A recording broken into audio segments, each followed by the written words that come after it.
үзэгчдээ та бүхнийхээ энэ өдрийн амгалан айлтгахыг Сэдвийн гүнд манай хэлэлцүүлгийн ээлж дугаар үгээр эхэлж байна. Бид энэ удаа 2 сарын дараа болох улсын их хурлын сонгуулийн талаар ярилцахаар ингэж дахин цуглалаа. Тэгээд сонгууль ярихын өмнө одоо би бас та бүхэнд хандаад нэг юм хэлье гэж бодсон. Бидний сууж байсан нэг нөхрийн маань өчигдөр ингээ бариад явсан М.Энхсайхныг сайдыг. Тэгээ одоо энэ талаар би та бүхний саналыг сонсъё гэж бодсон. Хамгийн түрүүн энэ одоо хуульчж ярьж байна.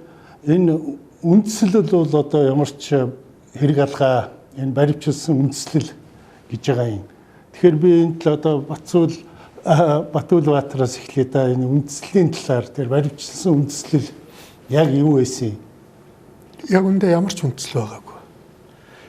Бүр за байсан гэдэг тэр шүүгчийнх нь ярьж байгаа үндслийг ярих юм бол нийгмийн сүлжээгээр тийм үү одоо мэдээлэл тараасан гэж.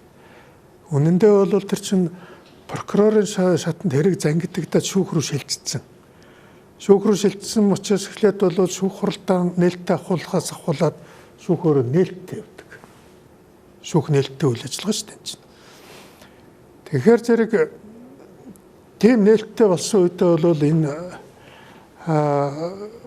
шүүх хуралдаан нээлттэй болчиход байдаг. Гэтэл та нар интернетээр юм одоо нийгмийн сүлжээгээр юм тараагаад байна гэдэг ингээ барьчихна гэдэг бол энэ бол яг үнэндээ бол өстой ямар ч үндэслэл байхгүй. Энэ хууль бол ерөөсөө хууль болсон. Хуулийн талаар тэнд яриад ч юм байхгүй. Гэхдээ би нэг зүйлийг бүр зориуд хэлье. Яг коронавирустай холбогдуулаад бас нийгмийн сүлжээг хаах гэж байгаа шүү дээ, тийм ээ? Нийгмийн сүлжээг нөгөө коронавирусын одоо өөрөөр хэлбэл нийгмийн сүлжээнд үзэл бодлоо, санал бодлоо илэрхийлэх үйл ажиллагааг хязгаарлах гэж байгаа. Нийгмийн сүлжээг хаана гэдгээ зарлаж байгаа. Яг энэ асуудал улсын хурлаар явагдаж байгаа. Гэтэл шүүхтэнд нэг аль хэдийн шүүрч аваад нийгмийн сүлжээгээр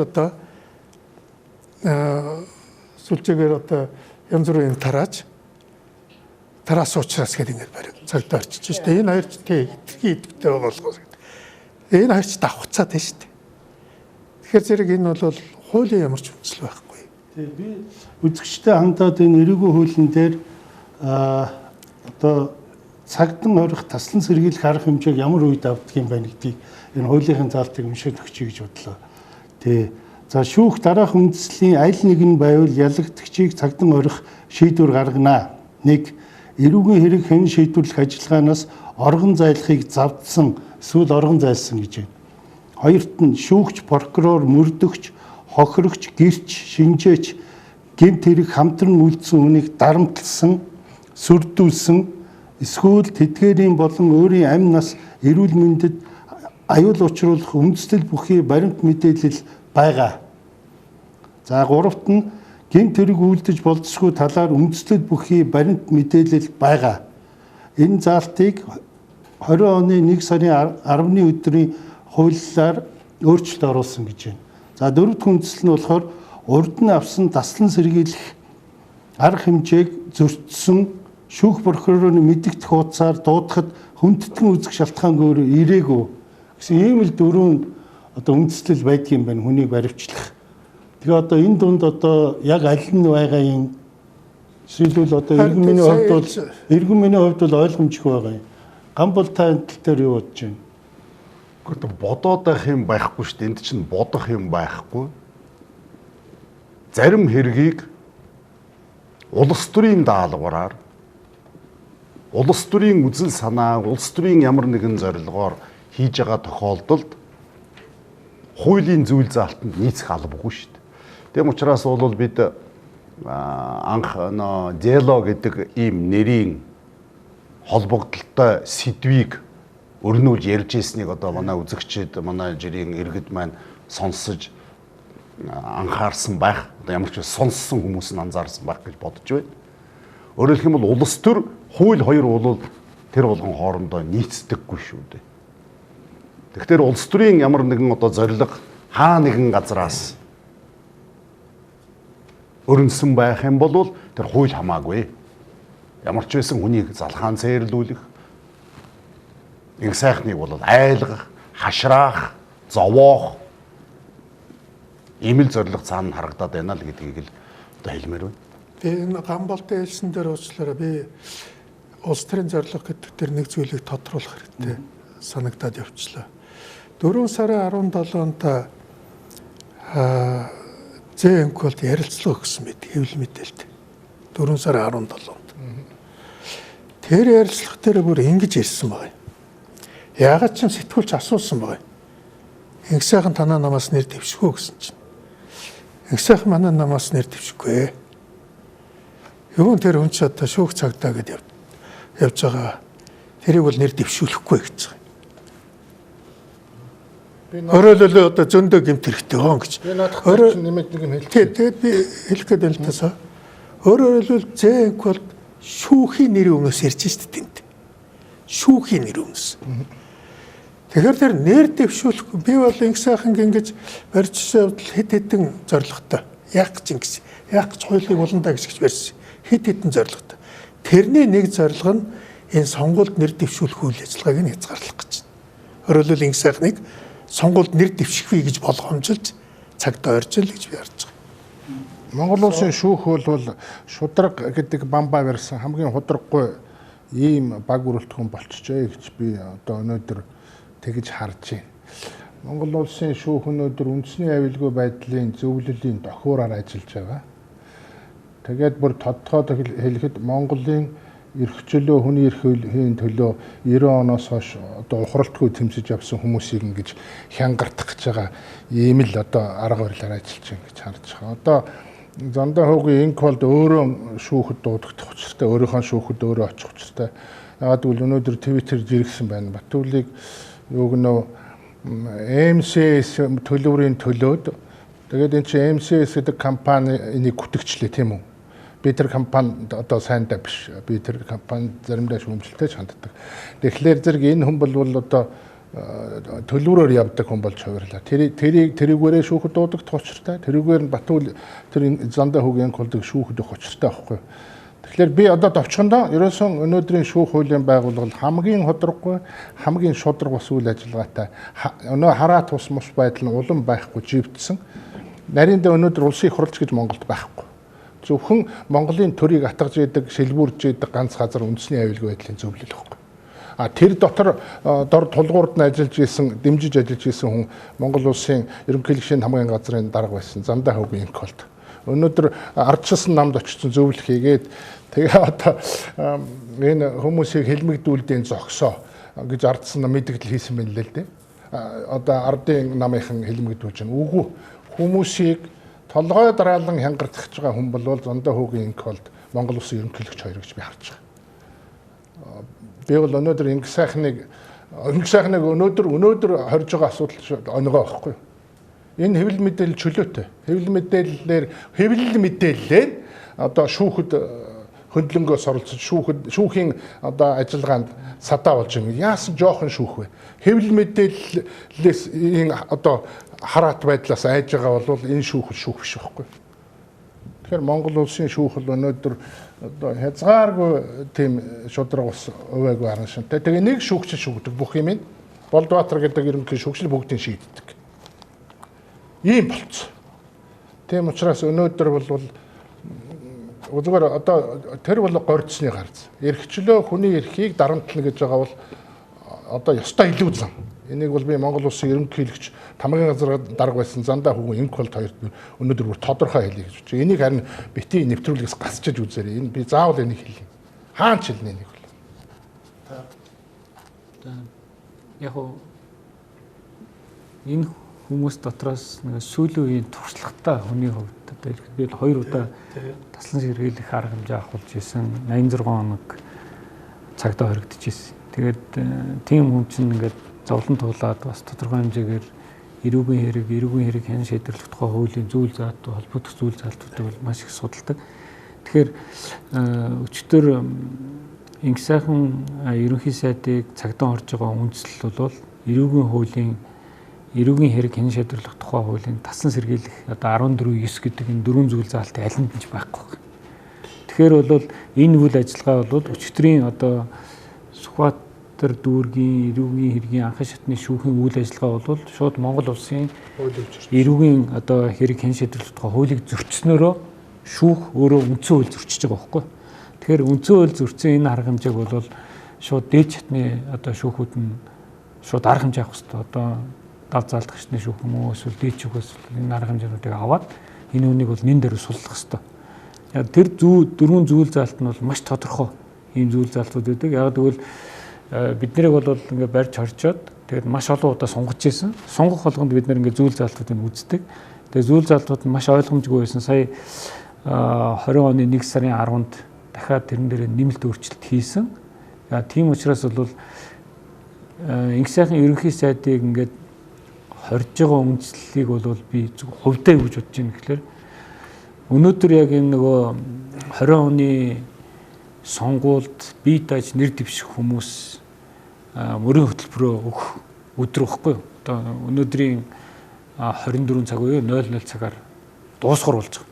Тэгэхээр энэ хүнийг одоо бие дааж нэр дэвших эрхийг нь бол ингээд хаах одоо хуулийн аргаар ингээд хааж шít үндсэн хууль зөрчөөд. Тэгэхээр би бол давхар ийм зүгээр улс төрийн бодлого сонирхол байгаа юм болов уу гэж ингэж харж байгаа. Тэр утгаар нь бол би энэ бол зөвхөн Сүхбаатар дүүргийн шүүхтэр ч яригадаад байгаа асуудал биш. Би бол улсын дээд шүүхийн одоо бүхэлдээ эрүүгийн танхим тэгээд дав заалдах шатны одоо шүүхүүд бүгдээрээ бас анхаарч энийг үүсгэх хэрэгтэй.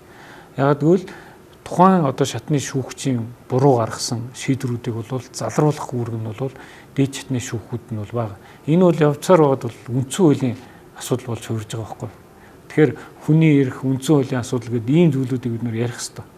Тэгээд яг энэ М.Энхсайхн ерөнхий сайдыг яг хоригдсны дараагаар тасан сэргийлэх арга хэмжээ гаргасны дараагаар маш олон хүмүүс янз бүрийн байдлаар байр суурийг илэрхийлж байна. Тэгээд тэрэн дотор бол нэг ер нь 10 эдтэй 20-од настай хүүхдээс нэг залуухан би бол М.Энхсайхн ерөнхий сайдыг яг юу хийж ирснийг бол огт мэдэхгүй.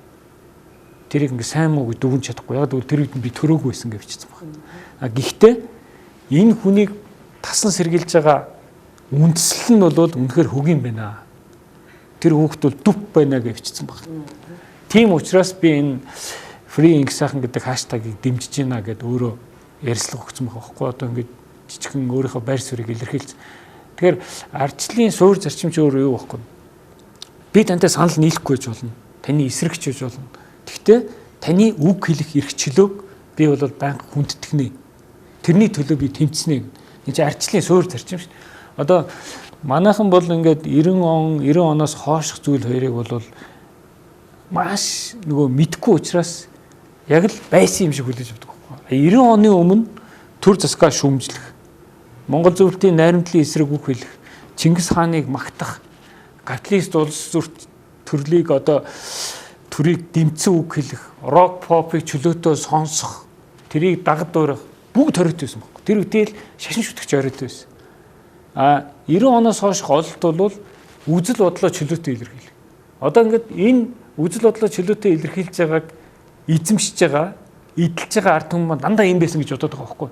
Энийг авчирсан хүмүүсийн нэг чинь бол М.Энхсайхн байхгүй. Тэр үедээ энэ хүн Монгол улсын үндсэн хуулийг баталж, ардчилсан үндсэн хуулийг баталж, энийг баталгаажуулсан хүн байхгүй. Тийм ч учраас энэ хүн бол маш хэцүү нөхцөл байдалд маш их хүний уурыг хүргэсэн, үнэн бол дандаа уурыг хөдөлдөг. Тийм байр суурийг үргэлж илэрхийлж исэн ийм хүн байхгүй. Тэгэхээр яг энэ нөгөө нөхцөл байдал цаг хугацааг нь харахад надад ийм эмгэл бас төрөд байгаа. Тэгээд инженер Бат гээд идэвхтэй Твиттер чинь бидэг. Тэгээд би бас тэрийг шалгаж үзье гэж бодоод байгаа. Өчигдөр 4 сарын 23-нд ингээд М.Энхсайхн ерөнхий сайдыг цагдаж хорсон юм байна.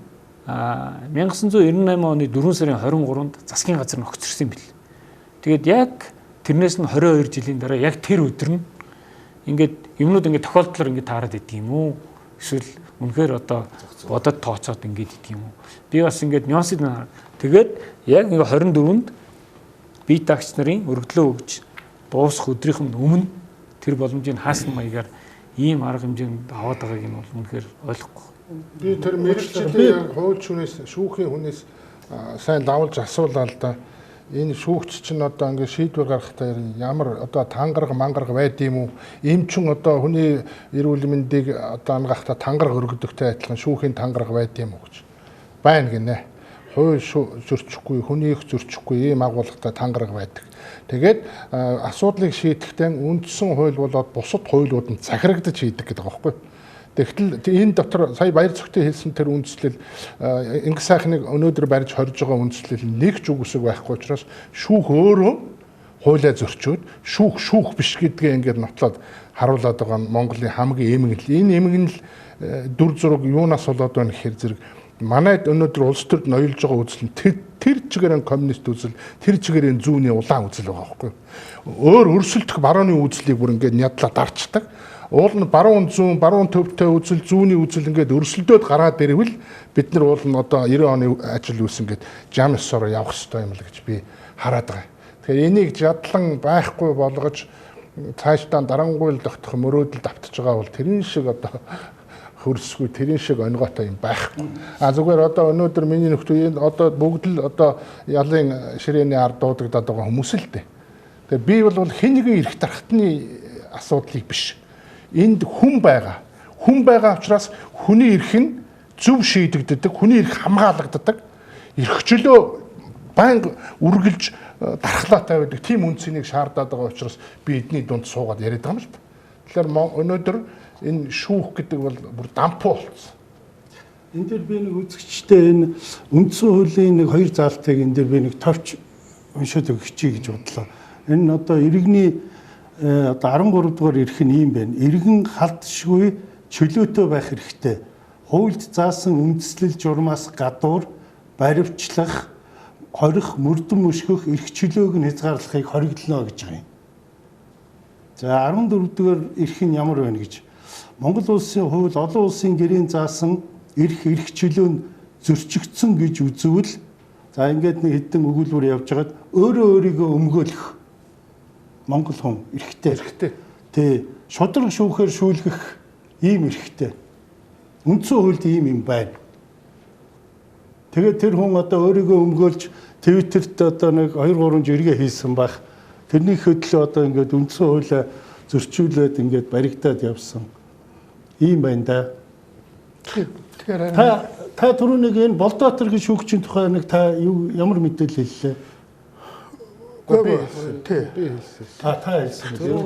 Бүх хэргийн ерөнхий шүүгч нь бүх хэргийг шийддэг ганцхан хүн байгаа даа өнөөдөр.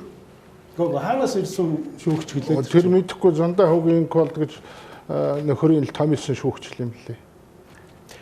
Тэр энд ийм юмыг л харах хэрэгтэй л да бид нар дөрөв баяр цагт бүгдээрээ л хэллээ тийм ээ. Наад чинь яг үнэндээ бол улс төрийн зорилгоор ерөөсөө наач цэвэр улс төрийн зорилгоор хийсэн. Бүр энийг одоо яаж болцох гэд хэрэггүй. Тэгэхээр зэрэг энэ ер нь бүр урагш нь хөөгд ярих юм бол энэ баяр цогтч тэр одоо гам болтч тэр бас энэ одоо хэрэгт яллагдчихаар татагдж байгаа гэдэг чинь цэвэр улс төрийн зорилготой байхгүй. Энийг бид нар түрүүн ярьцтай зөндөө. Яг үгээр энэ стратеги ордуудад хөрөнгө оруулалт оруулах ёстой тийм ээ. Гадны хөрөнгө оруулагчдыг оруулах ёстой гэдэг төрийн бодлого явж исэн. Тэр төрийн бодлогыг Батулга ерөнхийлөгч болсноос хойш гэмт хэрэг гэж зарлалцсан. Тэгээд тэр гэмт хэрэг гэж зарлахаар чинь тэр төрийн бодлогыг хийж явсан улсууд чинь бүгд гэмт хэрэгтэн болно үстэй чинь. Өөрөөр хэлбэл би дахин хэлээд байгаа шүү дээ. Фашистууд, коммунистууд, большевикууд яг ингэдэг байхгүй юу? Өмнөх төрийн бодлогыг гэмт хэрэггээд тэгээд тэр төрийн зүтгэлтнүүдийг бид бүгдийг гэмт хэрэг болгоно. За одоо ингэж хоморголдог. Яг энэ хоморгох үйл ажиллагаа яваад байгаа байхгүй да. За би тэр том талаас нь ярьчих. Гэхдээ хамгийн гол нь би тэнд нэг л юм гайхаад байгаа. Зэнх бол маш ичгүүр санжуургүйгээр тийм ээ энэ шүүх хаятай М.Энхсайхныг бол нэр дэвшихгүй тийм ээ хэрэгтэй өгт урчил зарлаад зарлж байгаад барьж хийгээд нь шүү дээ. Тэрүүгээрээ юу үзүүлэх гээд байна вэ гэхээр М.Энхсайхныг ингэж зориуд барьж хорж ингэж тэгээд тэрийг зарлж байгаад хийж байгаа чинь бол айлгаж эхэлж штэ зориуд айлгаж байна. Нийгмийг айлгах тест хийж байна. Тийм үү? Одоо харалт онлайн төртөл одоо том одоо Twitter ч юм онлайн ч за энэ ч болохоо байлаа шүү. Одоо хамаагүй жиргэж болохоо байлаа шүү гэж шүү дээ. Тийм шүү дээ. Яагаад гэвэл ерөнхий сайд баяргаа бас тэгсэн. Тэгэхээр ерөөсөө эхний ээлжинд хэвлэл мэдээллийн хэрэгслээр бид нар хамаагүй дуурч болохгүй болчиход байгаа тийм үү? Одоо гүтгсэн гэдэг юм уу? Одоо үзэл бодлоо тулгасан хүү ямар нэг юмд уриалсан гэдгүү тийм байсан. Одоо бол үзэл бодлоо сошиалаар онлайнаар өөрийнхөө одоо цахим хуудасаар илэрхийлж болохгүй болж байгааг дохиог нь өгж байна л да. Яа гэвэл аль ч хуулийн заалтанд байхгүй одоо сошиалд идэвхтэй байгаа гэдэг зүйл ангийг оруулж ирж байгаараа одоо шүүхийн зүйл заалтын террорт өртөж эхэлж ийд бид нар хаанч байхгүй юм зүйл заалтаар шүүхийн зүйл заалтын террор гэж би юу хэлээд байна вэ гэхээр жишээ нь баяр сэтгүүлээр одоо дахин гэмт хэрэгт гэдэг дахин гэдэг үгнээс болоод одоо шүүх өөрөө буруу үг хүсэг хэрэгжилж байгааг та урд нь харуулж байсан тийм үү таны хувьд болохоор одоо шүүхийнхээ тогтоолыг ингэж авгээд өмгөөлөгч нь бас тийм зүй ёсны бус шаардлага тавьсан өөрөө бас хууль зүйн итгэмжлэлээ өгчихсөн хүнийхээ хувьд тэр хүнийхээ зөвлөгөөг дагсан ч байдаг юм уу ийм байдлаар шүүхийн зүйл залтныг бичигдээгүй ийм террорт бид нар өртөж эхэлсэн байна. Энүүний бас нэг сүүлийн жишээ нь сошиалар хитрхи идэвхтэй байвал гэд одоо Монголын хуулийн хаанч байхгүй ийм зүйл залт орж ирж байна л да. Энэ нь болохоор өөрөө та нар сошиалар ч гэсэн дуртай юм яаж болох вэ? Тэгэхээр сошиал ямар хүчтэй байгааг харуулж байгаа гэсэн үг.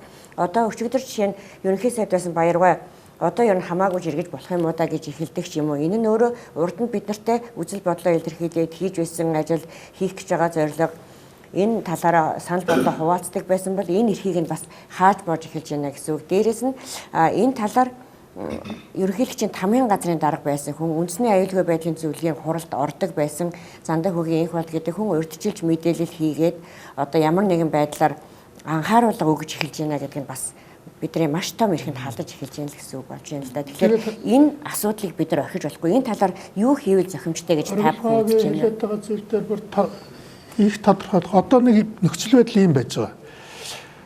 Хэвлэл мэдээллийн хэрэгслүүдийг үндсэнд нь бол эрүүг хуулийн нэмэлт өөрчлөлт оруулаад тийм ээ ял өгөхөр болгоод барьцсан. Одоо бол хэвлэл мэдээллийн хэрэгсэл мэргэжлийн сэтгүүлчид бол айдсан шүү дээ. Тийм ээ. Одоо юм л бол шүүх аваад ял аваад идэх болчихсон. Эрүүг эрг болчихсон авч. Эрүүг эрг болгоцсон. Тэгжээтэл нөгөө хэвлэл мэдээллийн очиод хяналтанд авсан хоорондоор онлайн сүлжээ чинь чөлөөтэй байгаа байхгүй юу? Тийм үү? Нөгөө санал бодол бүх юм хэл хязгааргүй байгаа байхгүй юу? Одоо тэрлүүнд дарж эхэлж шүү дээ. Ич тийм логиктэй явж байгаа. Жишээ нь М.Энхсайхныг өөрийнхөө хаягаар биш одоо бидний бот гэж ярьдаг, тролл гэж ярьдаг тийм үү? Тим нэгэн хиймэл зургаар байгалийн зураг тавиад ч юм уу, шувууны зураг тавиад тийм ээ. Тэгээд тэр хэргийнхээ талаар ч юм уу эсвэл намайг ингэж байцааж байна надад ийм хүндрэл үүсэж байна гэж ширгсэн бол хэн яах байсан бэ? Энэ бас их сонирхолтой асуудал болж эхэлж байна л да. Хэн түүнтэй хариуцлага тооцох вэ? Ханаас олж мэдэх вэ? Ер нь бол манайхан бас ингэ төрөгдүүлэх тийм тайлбарууд яваад байгаа шүү. Яг ингээ мөрдөн байцаалт явж явах үед бол тэр хэргийн доторх зүйл одоо явж байгаа юмыг бол задлж болохгүй гэдэг. Угаасаа тэр анх ингээд гар хөлөөс зуруулаад ингээ явдаг. Тэгэд энэ чинь ингээд боогдоод одоо хэрэг хавтсан. Атагээс гараад прокурор дээр очиж прокурорд өгнөд шүүх рүү өгч байгаа. Энэ үед бол хүн бол өөрийнхөө эрхийг хамгаалах нийлттэй байхгүй. Энийг хоригдсан заалт юусэн байхгүй. Шүүхэд нөлөөлнө гэдэг заалт бол шал үүр юм байхгүй. Тэг чин шүүгч нар л өөрөө гадны ямар нэгэн нөлөөлөлд автах тухай асуудал байгаа болохоос биш хувь хүн өөрийгөө өмгөөлөх тухай асуудал нь бол нийлттэй байхгүй. Тэгээд түрүүн оргилмагийн хэлж байгаа юм дээр би суур асуудлаа бид нэр юусэн ярихгүй гэж хэлээд байгаа байхгүй. Би дахиад өмнө нэг удаа хэлсэн. Суур асуудал нь юу юм гэхээр М.Энхсайхан хувь хүнийхээ хувьд тэр одоо гэрээ эднэрийг өргөн бариаг өгөхгүй. Зөвхөн одоо сайтынхаа хувьд ч өргөн бариаггүй.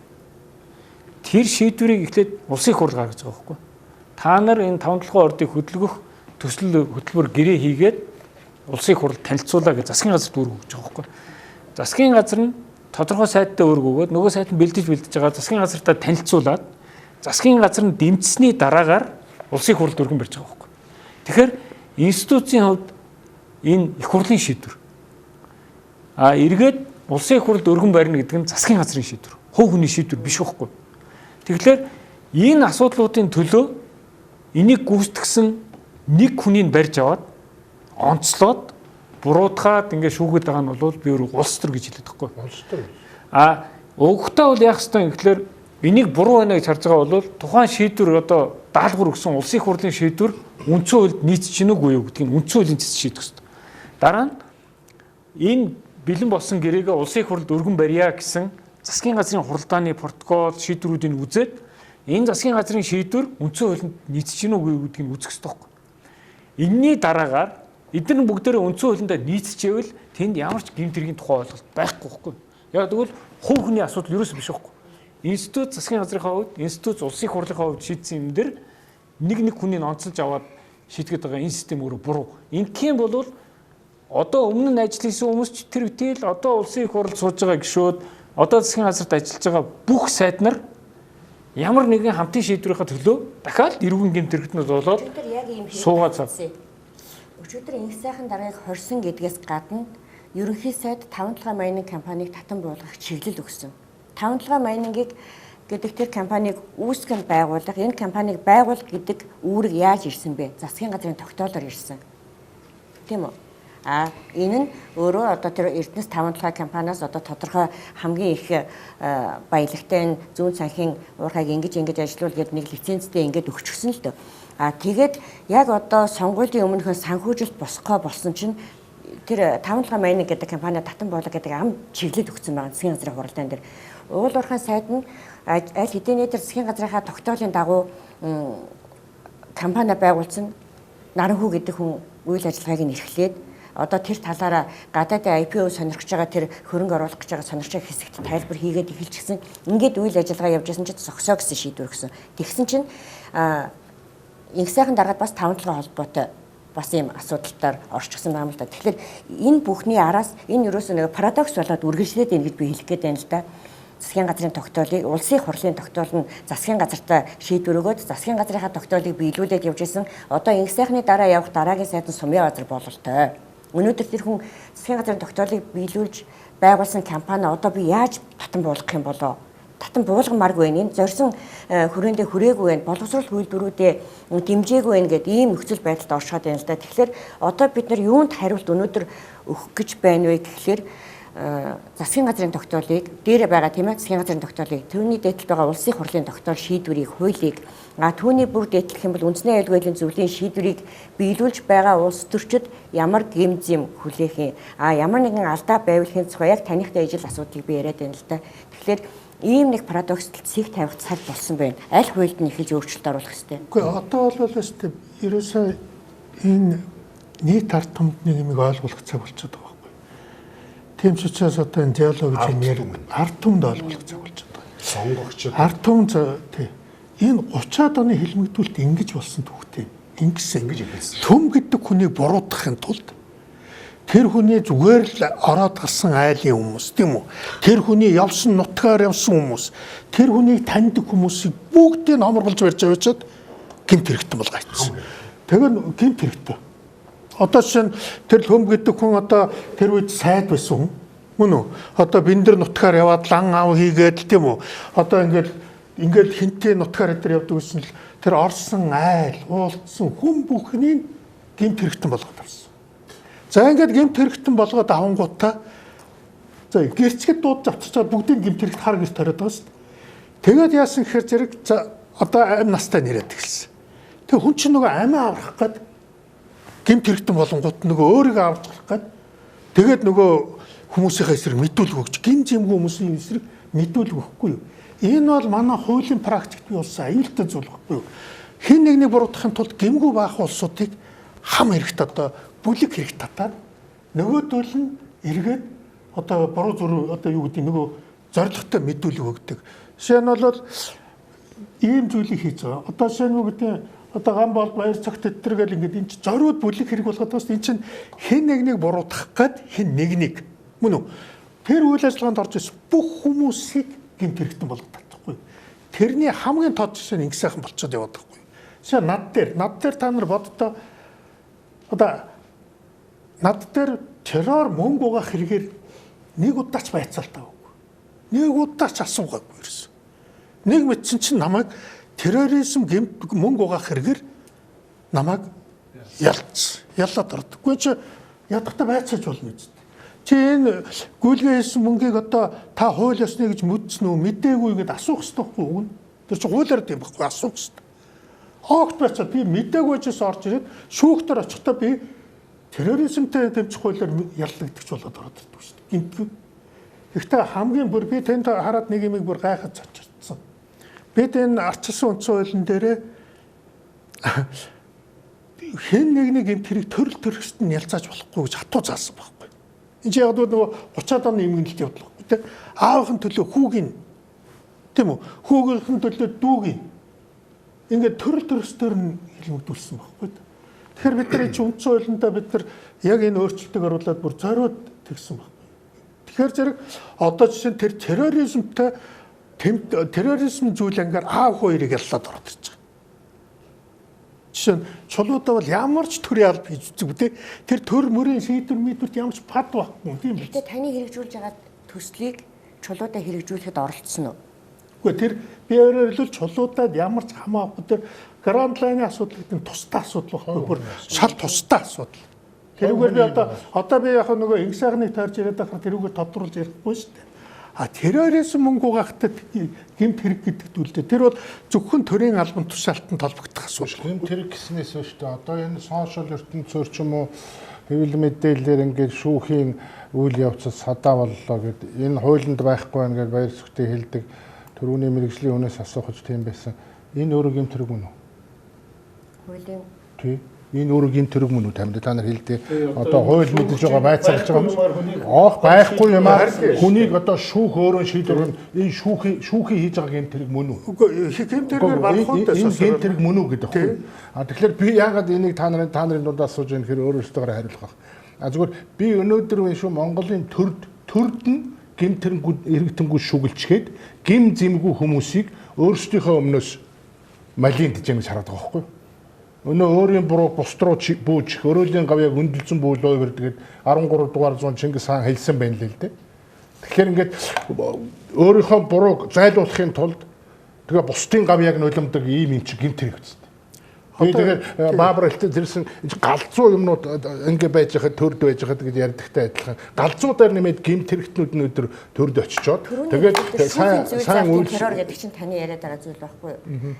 Дахин гэмт хэрэгт гээд тэгэнгүүт нь одоо яагаад цагдаа хорих вэ гэдгийг чи 3 дугаарт нь байсан шүү дээ тийм ээ. Дахин гэмт хэрэг үйлдэж болзошгүй. Тэр болзошгүйг нь юугаар мэдээд байгаа гэдэг дээр толгойн эргэж явах оронд дахин гэдэг үг дээр нь анхаарахгүй. Та дахныг хийлж асуулсан гэсэн тийм ээ. Асуулах яг энийг одоо би хүлээн зөвшөөрөхгүй гэсэн чинь тэр 20 оны 1 сарын 10-нд өөрчлөлт хийхдээ авах юмсан байгаа юм да. Тэгэхээр энийг өмнө хэн хэдэн хүн дээр хэрэгэлсэн бол гэд энэ зүйл залтыг гэдэг нь өөрөө асуудал байна. Дахин гэдэг бол өмнө нь чи гэмт хэрэг хийж байсан гэдгийг тулгачиж байгаа. Тэрийг нь шүүхээр хизээч хэмж тогтоогоогүй. Тэгээд уучлаарай би энэ үзэгчтэй хамтдаа хэлж өнөөдөр энэ бичлэг бол 6 сарын 24 бах өнөөдөр шүү дээ. 24-ний өдөр хийгдэж байгаа. Өнөөдөр одоо энэ эрх сонгуульд бие дааж нэр дэвших улсууд одоо нөгөө аудитын газар өөрийнхөө нөгөө мөрийн хөтөлбөрийг аваачих хамгийн сүүлийн өдөр. Одоо ингээд энэ чи 7 цаг оройн 7 цаг болж байна. Одоо 22 цаг хүртэл дахиад нэг 6-7 цаг байна тийм үү? Тэгээд одоо өнөөдөр энэ сууж байгаа хоёр эрхэм Батүл дарга хэн баяр цогт сайд хоёр энэ хоёр нөгөө бие дааж нэр дэвшихээр за Батүл дарга бол айл өдөр аваач өгсөн байлээ. Баяр цогт сайд одоо яг тэр мөрийн хөтөлбөрөөр бичиж байгаа юм байна лээ. Тэгээ одоо энэ бичлэг дуусгаад тэр 24 цагаас өмнө аваач өгөх гэж байгаа. Бичлэг материалаа бүрдүүлж байгаа. Тий. Тэгээд би та хоёроос та гураас асууя гэж бодсон. Түрүүн Батүл дарга нэг айгүй мэдлээ шүү дээ. Яг нөө нэр дэвших энэ нөгөө нэг өнөөдөр юм аваачих хугацааных нь өмнө М.Энхсайхныг сайдыг баривчилчлаа шүү дээ, тийм ээ. Тэгэхээр яг тийм юм одоо та гурав дээр болох юм биш үү гэж бас би бодож сууж байгаа байхгүй юу. Жишээлбэл таны одоо нөгөө шүүх хуралч нь 13-нд болно, тийм ээ. Тэг. Тэгэхээр таныг нөгөө нэг тэр өмнөх хүмүүнхөөс авахаас ч юм таныг бариа явуучих юм биш үү? Харин болцсохгүй шүү дээ. Харин би тэгж бодлоо. Таны шүүх хурлын тов зарлагдсан билүү? Үгүй. Таних зарлагдаагүй юм байна те. Тэгэхээр тэгээ бас ийм аюул ганц нэг сайхан дарга дээр биш та гурав дээр гурван чинь ийм юм байгаа юм байна л гэж би сая бодсоолаа л да. Улс төр хууль хоёрыг одоо хүмүүс тэр болгон ялгахгүй байна шүү дээ. Манай их олон хуульчдын амнаас одоо гин алдсан уу, уур уцааранда хөтлөгдөөд ярьсан уу? нэг юм хүнд байдалд оронгууд тэр хууль ямар хамаатай юм бэ гэж ярьж исэн. Одоо манай бүр хууль зүйн сайд хүртэл тийм үг алдаж исэн тохиолдлуудыг одоо сони хэвлэлээр тарааж исэн шүү дээ. Хууль ямар хамаатай юм бэ гэж. Тэгэхээр хүн болгон одоо хувь тавилангаараа мэрэгжлээ сонгодгоо. Жирийн малчин байж болно, ажилчин байж болно, жолооч байж болно, тракторчин байж болно, тариачин, барилгачин, инженер, физикч, багш, эмч. Сонгосон мэрэгжлийнхээ дагуу хүн болгон ерөнхийдөө ингээ зүтгэл явдаг байхгүй насан турш та. Гэтэл хажууд нь бас хууль гэдэг чинь бас л нэг хүний мэрэгжил байдаг. Улс төр гэдэг бол бас нэг мэрэгжил. Тэгэхдээ улс төр бол насны мэрэгжил байдаг ч тохиолдол бий, байхгүй ч тохиолдол бий. Нэг хэсэг хугацаанд улс төрд орж жагаад гараад явсан ч тохиолдол бий. Хизээч улс төр сонирхдаггүй байжгаад улс төр рүү ороод ирсэн ч тохиолдлууд байдаг. Улс төр өнөөдөр хуулийн дээр гарчлаа гэж бид яриад сууж штэ. Өөрөөр хэлэх юм бол энэ хоёр маань салаад явчихлаа. Уул номондоо хүн төрлөختөн 4-5 мянган жилийнхээ хугацаанд энэ олон янзын амьдралтай, хувь тавилантай, мэрэгжилтэй хүмүүсийн амьдрах орчинг зохицуулахын тулд хууль гэдэг юмыг зохиосон байт юм байна. Яг бол хүн болгон ингээд гар хөлөөрөөс авлаад, дуртай үедээ хүн алаад л хулгай хийгээл, бие биентэйгээ өрсөлдөөд тийм байж болохгүй шүү дээ. Миний эрх чөлөө нөгөө хүний эрх чөлөөн дээр очиод хязгаарлагдах ёстой байхгүй. Би гар хөлөөс хавлж болно. Годомж талбай дээр гараад би орилж хашгирсан ч болно. Тэгвэл чи шүн хүн унтаж яхад подъезд дотор орилж болохгүй. Чанга хөгжим тавьж болохгүй. Яг тэгвэл чи хээр газар очиод юу ч ярьж болно. Орчин үеийн техник хэрэгслэр үг хэлэх, бодол саналаа илэрхийлэх эрх чөлөөтэй болоод эхлэнгуут арга технологич өөр болчихлоо шүү дээ. Хуучин би юм ярьж олон нийтэд хүргэхийн тулд заавал сонингоор юм бичдэг байлаа. Өнөөдөр гэртээ өрөөндөө сууж агаад хэдхэн текст бичээл хэдхэн секундын дотор бүх дэлхий дээр ингээ хүрдэг болчихлоо шүү дээ. Энд чинь би бодол саналаа илэрхийлэх эрх чөлөө. Нэгэнтээ шүүх хурлаар чи ялтан гэдгийг чинь одоо юу вэ?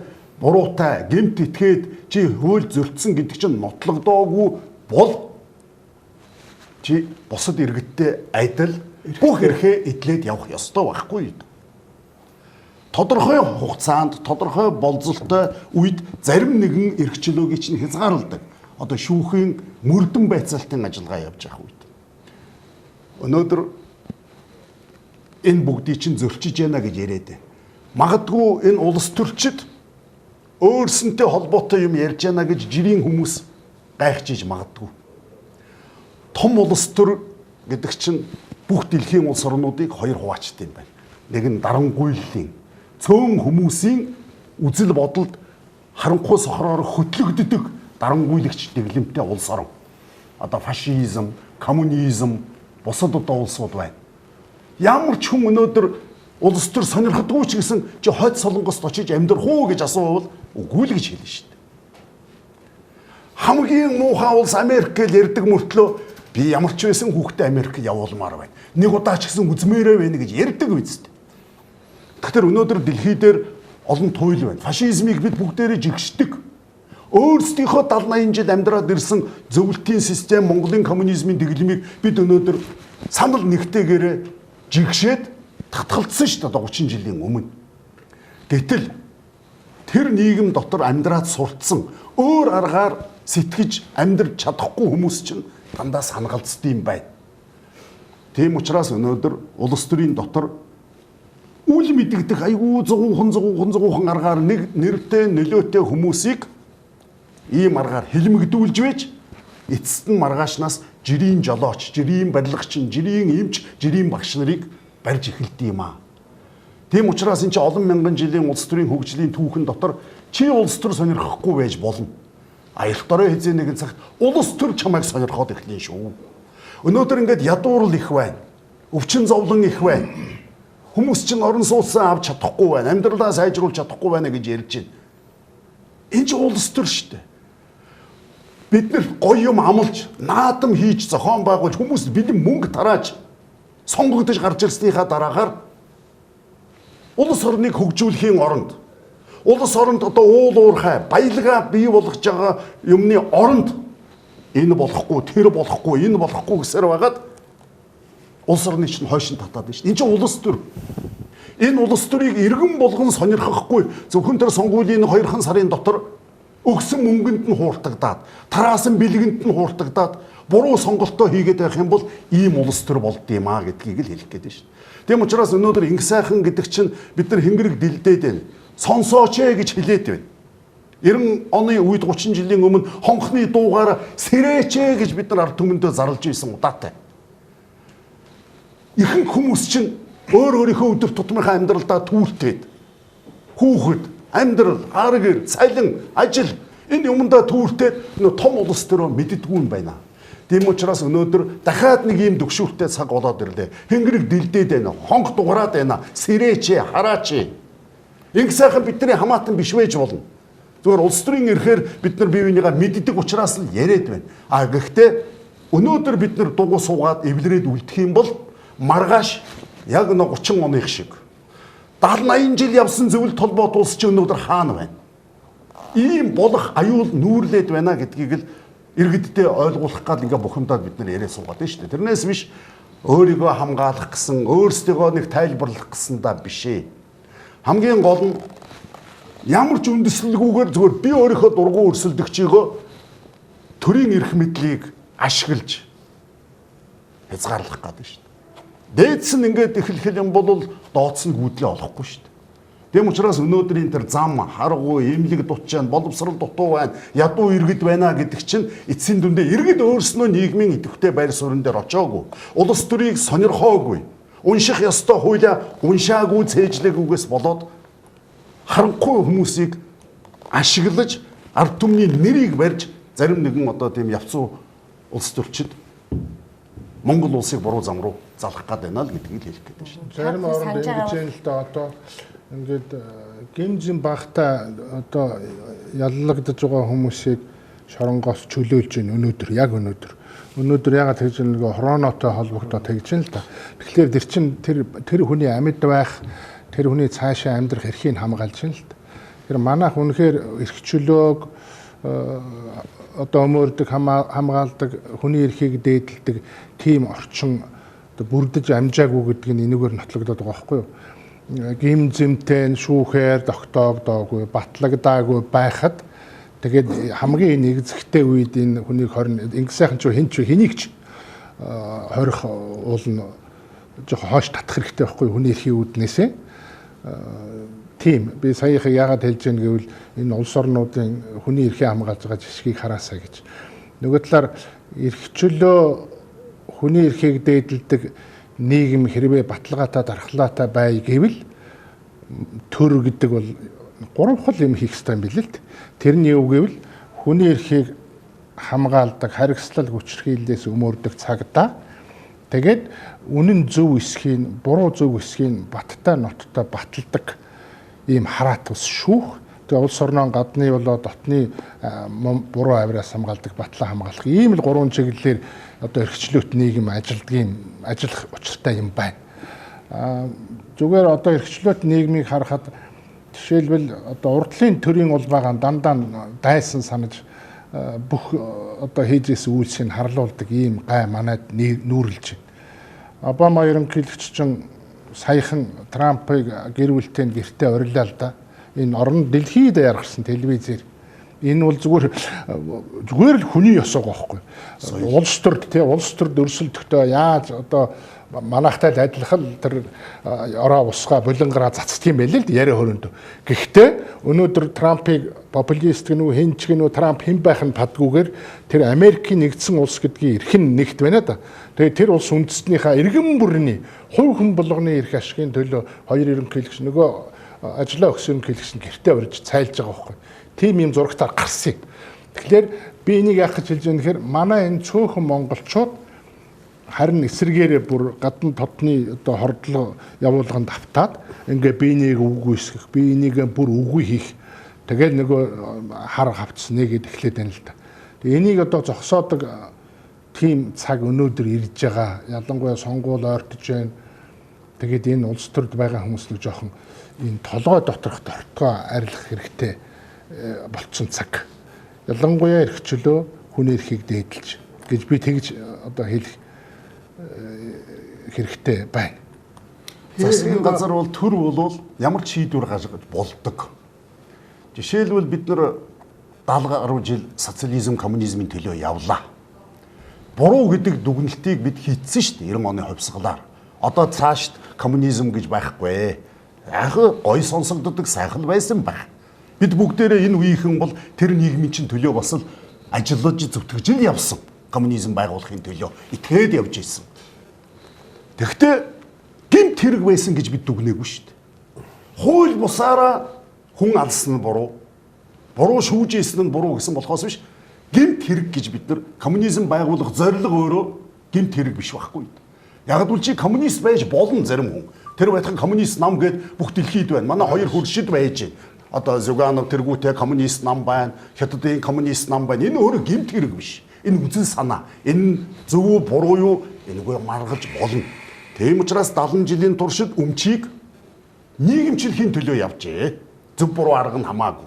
Яг л төрийн бодлого нь байсан. 90 он боллоо. Өмчийг хувьчилж эхэллээ. Яг гэвэл дан ганц нийгмийн өмчөөр явдгүй юм байна. Хувийн сонирхлоор явах ёстой юм байна гэж. Тэгэхээр түрүү 70 жил нь нийгэмчилсний төлөө бид гэмт хэрэг гэж зарлаагүй шүү дээ. Өнөөдрөөс эхлээд хувийн өмч бол зонхлох ёстой гэж хэлж байна. Бид нар гэмт хэрэг гэж зарласан бол аль хэдийн хувьсгалт намыг хаах байсан. Тийм баг. Гардаа намыг хаах байсан. Тийм баггүй. Тэгээд баггүй. Тэгэхээр өнөөдөр засгийн газар нь зохих шийдвэрээ гаргаад за өнөөдөр энэ 4 жил байд юм уу эсвэл нэг хэсэг хугацаанд хувийн өмч бол зонхлох ёстой энэ нь зөвөө гэж гаргаж байгаа бол тэр засгийн шийдвэр. Тэгэхээр хувьчлалын төлөө зүтгэсэн хүн болгон гэмт хэрэгтэн байх ёсгүй байхгүй. Энэ 4 жил энэ бол төрийн бодлого байжээ. Оюу толгой гэнүү, таван толгой гэнүү, төмөр зам гэнүү, том мега төсөл засаг нь их хурл нь засгийн газар нь шийдвэр гаргаад энийг явуул, энийг хэрэгжүүлгээд хилцсэн байхад бол тэр төрийн бодлого л байсан. Хэрэгжүүлчлээ, болчлоо. Өнөөдөр уурхайнууд нь ажиллаж байна. Монголын улсын төсвийг бүрдүүлээд явж байна. Гэмт хэрэг байсан гэд одоо яллах дээр чинь ойлгомжгүй шүү дээ. Харшаа өнөөдөр бодлого өөрчлөгдөөд нийгэмчлэг гэдэг шийдвэр гаргаж болно. Окей.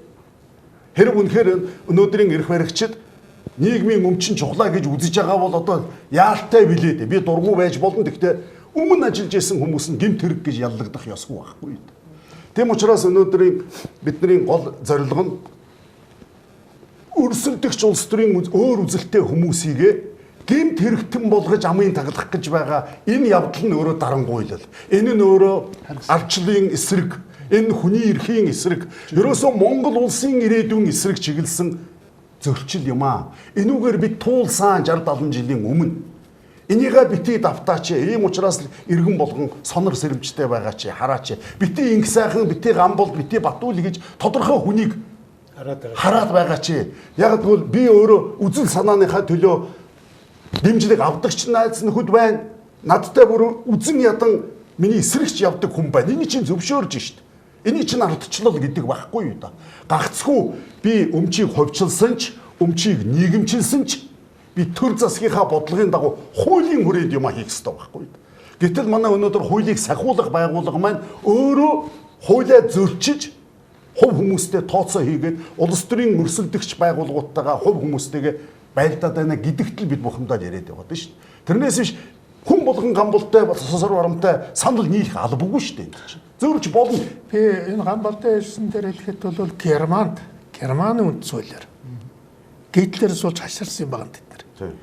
Германы үндэс хуулиар одоо Бундстаг хэрэгцээ Бундстаг хэвлэлийн эрхчлөөг хоригдсон хууль гаргах юм бол хэрвээ хувийн өмчийг хураах хууль гаргах юм бол хэрвээ олон ургалч үзлийг хоригдсон хууль гаргах юм бол хэрвээ ардчилсан нам юу ардчлалын одоо тэр үндсэн үнд зүйлүүдийн эсрэг хууль гаргах юм бол Бундстаг гаргах юм бол Германы ард түмэн тэр төрийг гэмт хэрэгтэн гэж зарлаад эсрэг нь бослого гаргах хэрэгтэй гэсэн үгтэй бат. Герман ийм үлдээ шүү. Манайд харамсалтай нь би үндс хууль хэлчихэж байхад яг энийг би сая гамбалтыг хэлэхээр өнөөдөр манай нийгэмд юу гэмт хэрэгт гэж үздэг. Хувийн өмчийг хууль бусаар хурааж авах юм бол гэмт хэрэг. Мөн үү? Хүмүүсийн үзэл бодлоо чөлөөтэй илэрхийлэхийг хаасан хууль гаргах юм бол гэмт хэрэг. Тийм үү? Энэ бүх юмыг манайх бол үндс хуулиараа энд халтаж болохгүй гэж заасан. Тэгэхээр шүүх бол сая гэмт хэрэг үлдчихэж байгаа хгүй юу? Өөрөөр хэлбэл М.Энхсайхныг тийм ээ одоо онлайн сүлжээгээр ярьлаа гэд цагтаа орчлоо шүү дээ. Өнөөдөр яг үндэ баяр цогт ган болд өдөр гэмт хэрэгтэн биш. Эдний хэсгийн төрийн бодлогыг хэрэгжүүлж исэн явдлын эсрэг хууль бусаар хэрэг үүсгэн яллах гэж байгаа тэр үйл явдал нь өөрөө гэмт хэрэг байхгүй юу? Тэр нь өөрөө гэмт хэрэг. Тэгээ би хэний асуултанд хариулж л да болтой. Би яагаад нэр дэвшсэн юм бэ? Яг үнэ хэлэхэд бол би нэр дэвшээ гэж ерөөсөө М.Энхсайхныг барих хүртэл одоо ч болдод надтай хэд удаа ярилцлагыгээд та нэр дэвшгүүхээр бид залуучууд болгүй тий. Одоо нэг үнэндээ бол залуучууд нь одоо тэр цаг үеийнхээ асуудлыг аваад явах хэрэгтэй шүү дээ. Бид одоо ингээд нэг сайхан вермер тэтгэр мэтвэртэй суугаад тийм нэг жоохон бие амар болно тий. Тэгээ явж ирсэн. Та нар өчигдөр М.Энхсайхныг тэр ирээ цэрээгүй барьж байгаа явдал тийм ээ тэр бүр ирээ цэрээгүй. Энэ юуг харуулсан гэхээр энэ бол арчлал яг устгад билэн гэдгийг харуулсан. Мөн үү? За сая коронавигоос болоод бас онлайн дах сүлжээгээр чөлөөтэй ирэх хэрхийг хаах гэж байна тийм биз дээ тийм ээ. Та нар хараар Швед одоо юу гэдгийг Скандинавын орнууд одоо Европын хойд Европын орнууд тийм ээ. Корона гарчаад байхад бид нэр үндсэн хуулиараа хүний эрх хэрэгчлэнүүд халтаж болохгүйгээд карантинлж өгөхгүй шүү дээ. Тийм байгаа шүү дээ. Гүн тэгээд нь шүү дээ тэр чинь тийм.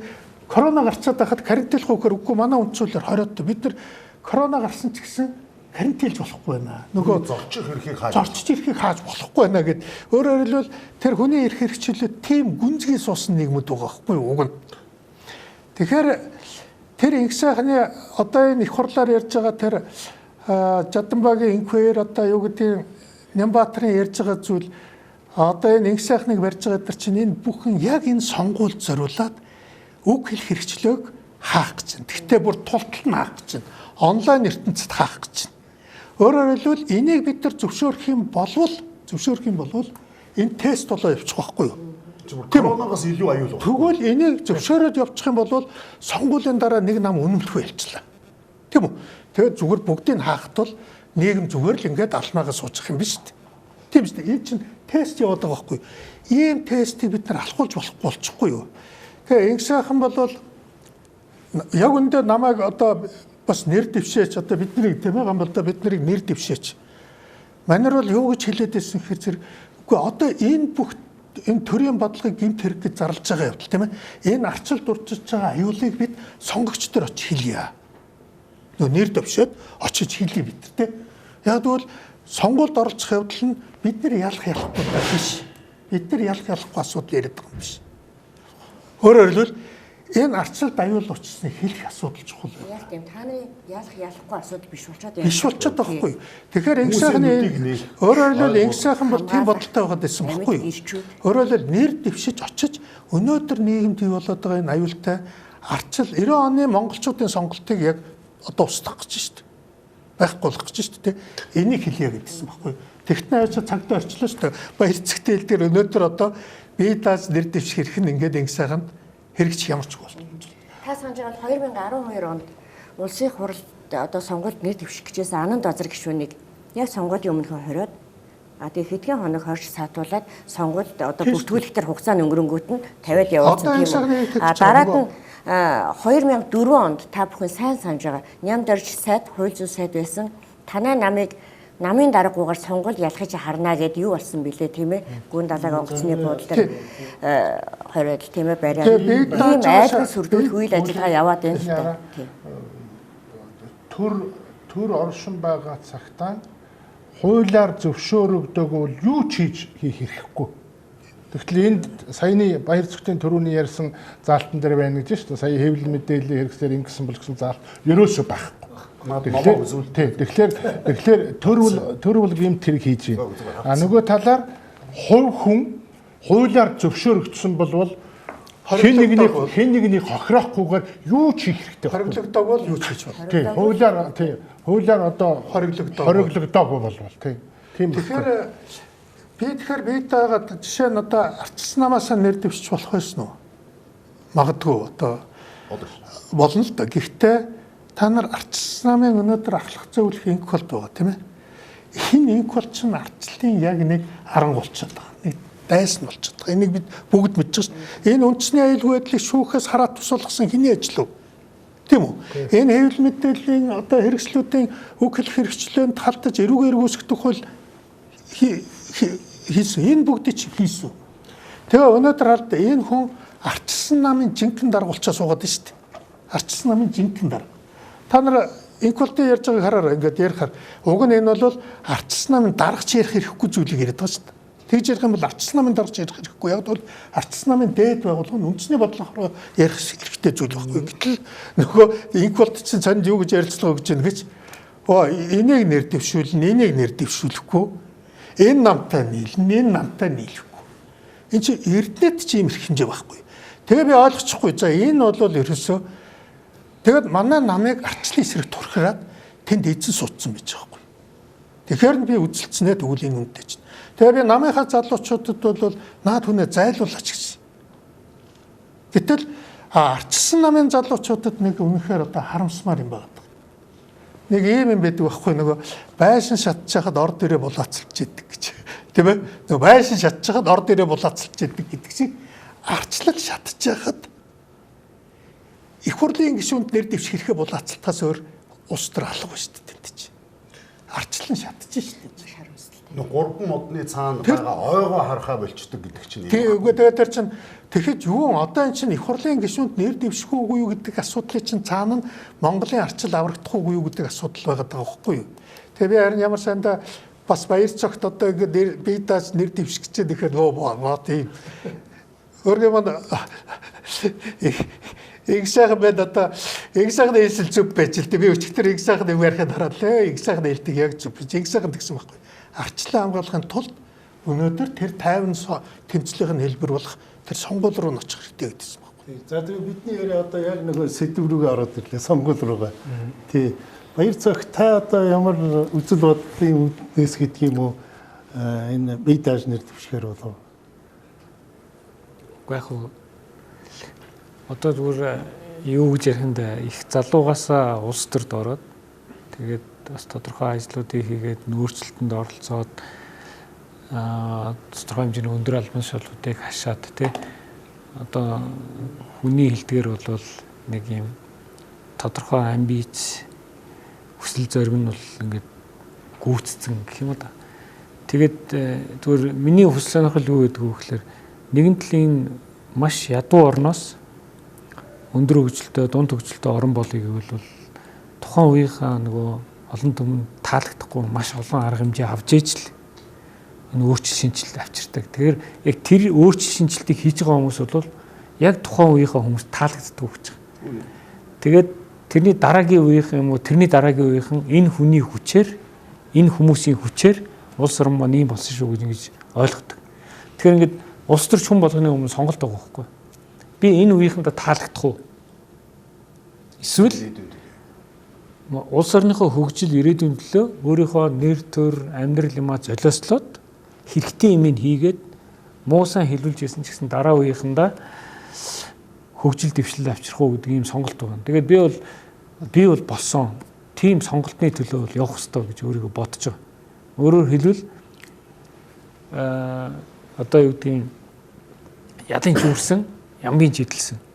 Тэгэхээр ямар нэгэн байдлаар одоо би жишээ болох ёстой л гэж боддог байхгүй. Одоо би ингээд залуу хүмүүс улс төрд орохоор зөвлөгөө ирж авдгийг. Та одоо 23 та том улс төрд орж исэн биз дээ. Би одоо та нар битгий гэж хэлж чаддаггүй. Би өөрийнхөө хүүхдийг харахаар бол надад жоохон санагдаад байдаг. Тэгсэн мөртлөө та өөрөө 23 та орж исэн шүү дээ. Одоо ягаад бидний үеийнхээ голоод байгаа юм. Тийм учраас би хэлж чаддаггүй. Ахмад хүмүүс рүү дайрдаг. Энэ ахмадууд заагаа тавьж өг. Тэгэхээр би бол өөрөө дунд насн дээр ирчээд байна. Тэгтээ Монголын хөгжил бол залуучууд дунд үе ахмадынхаа 3 цагийн элхэн дээр л явна. Энийний баланс нь дандаа зөв байх ёстой гэдэг ийм байр суурь тань. Тийм учраас одоо би ингээд улс төрд ороод бие даана гэж бол нэг ч амьдралдаа бодож байгаа.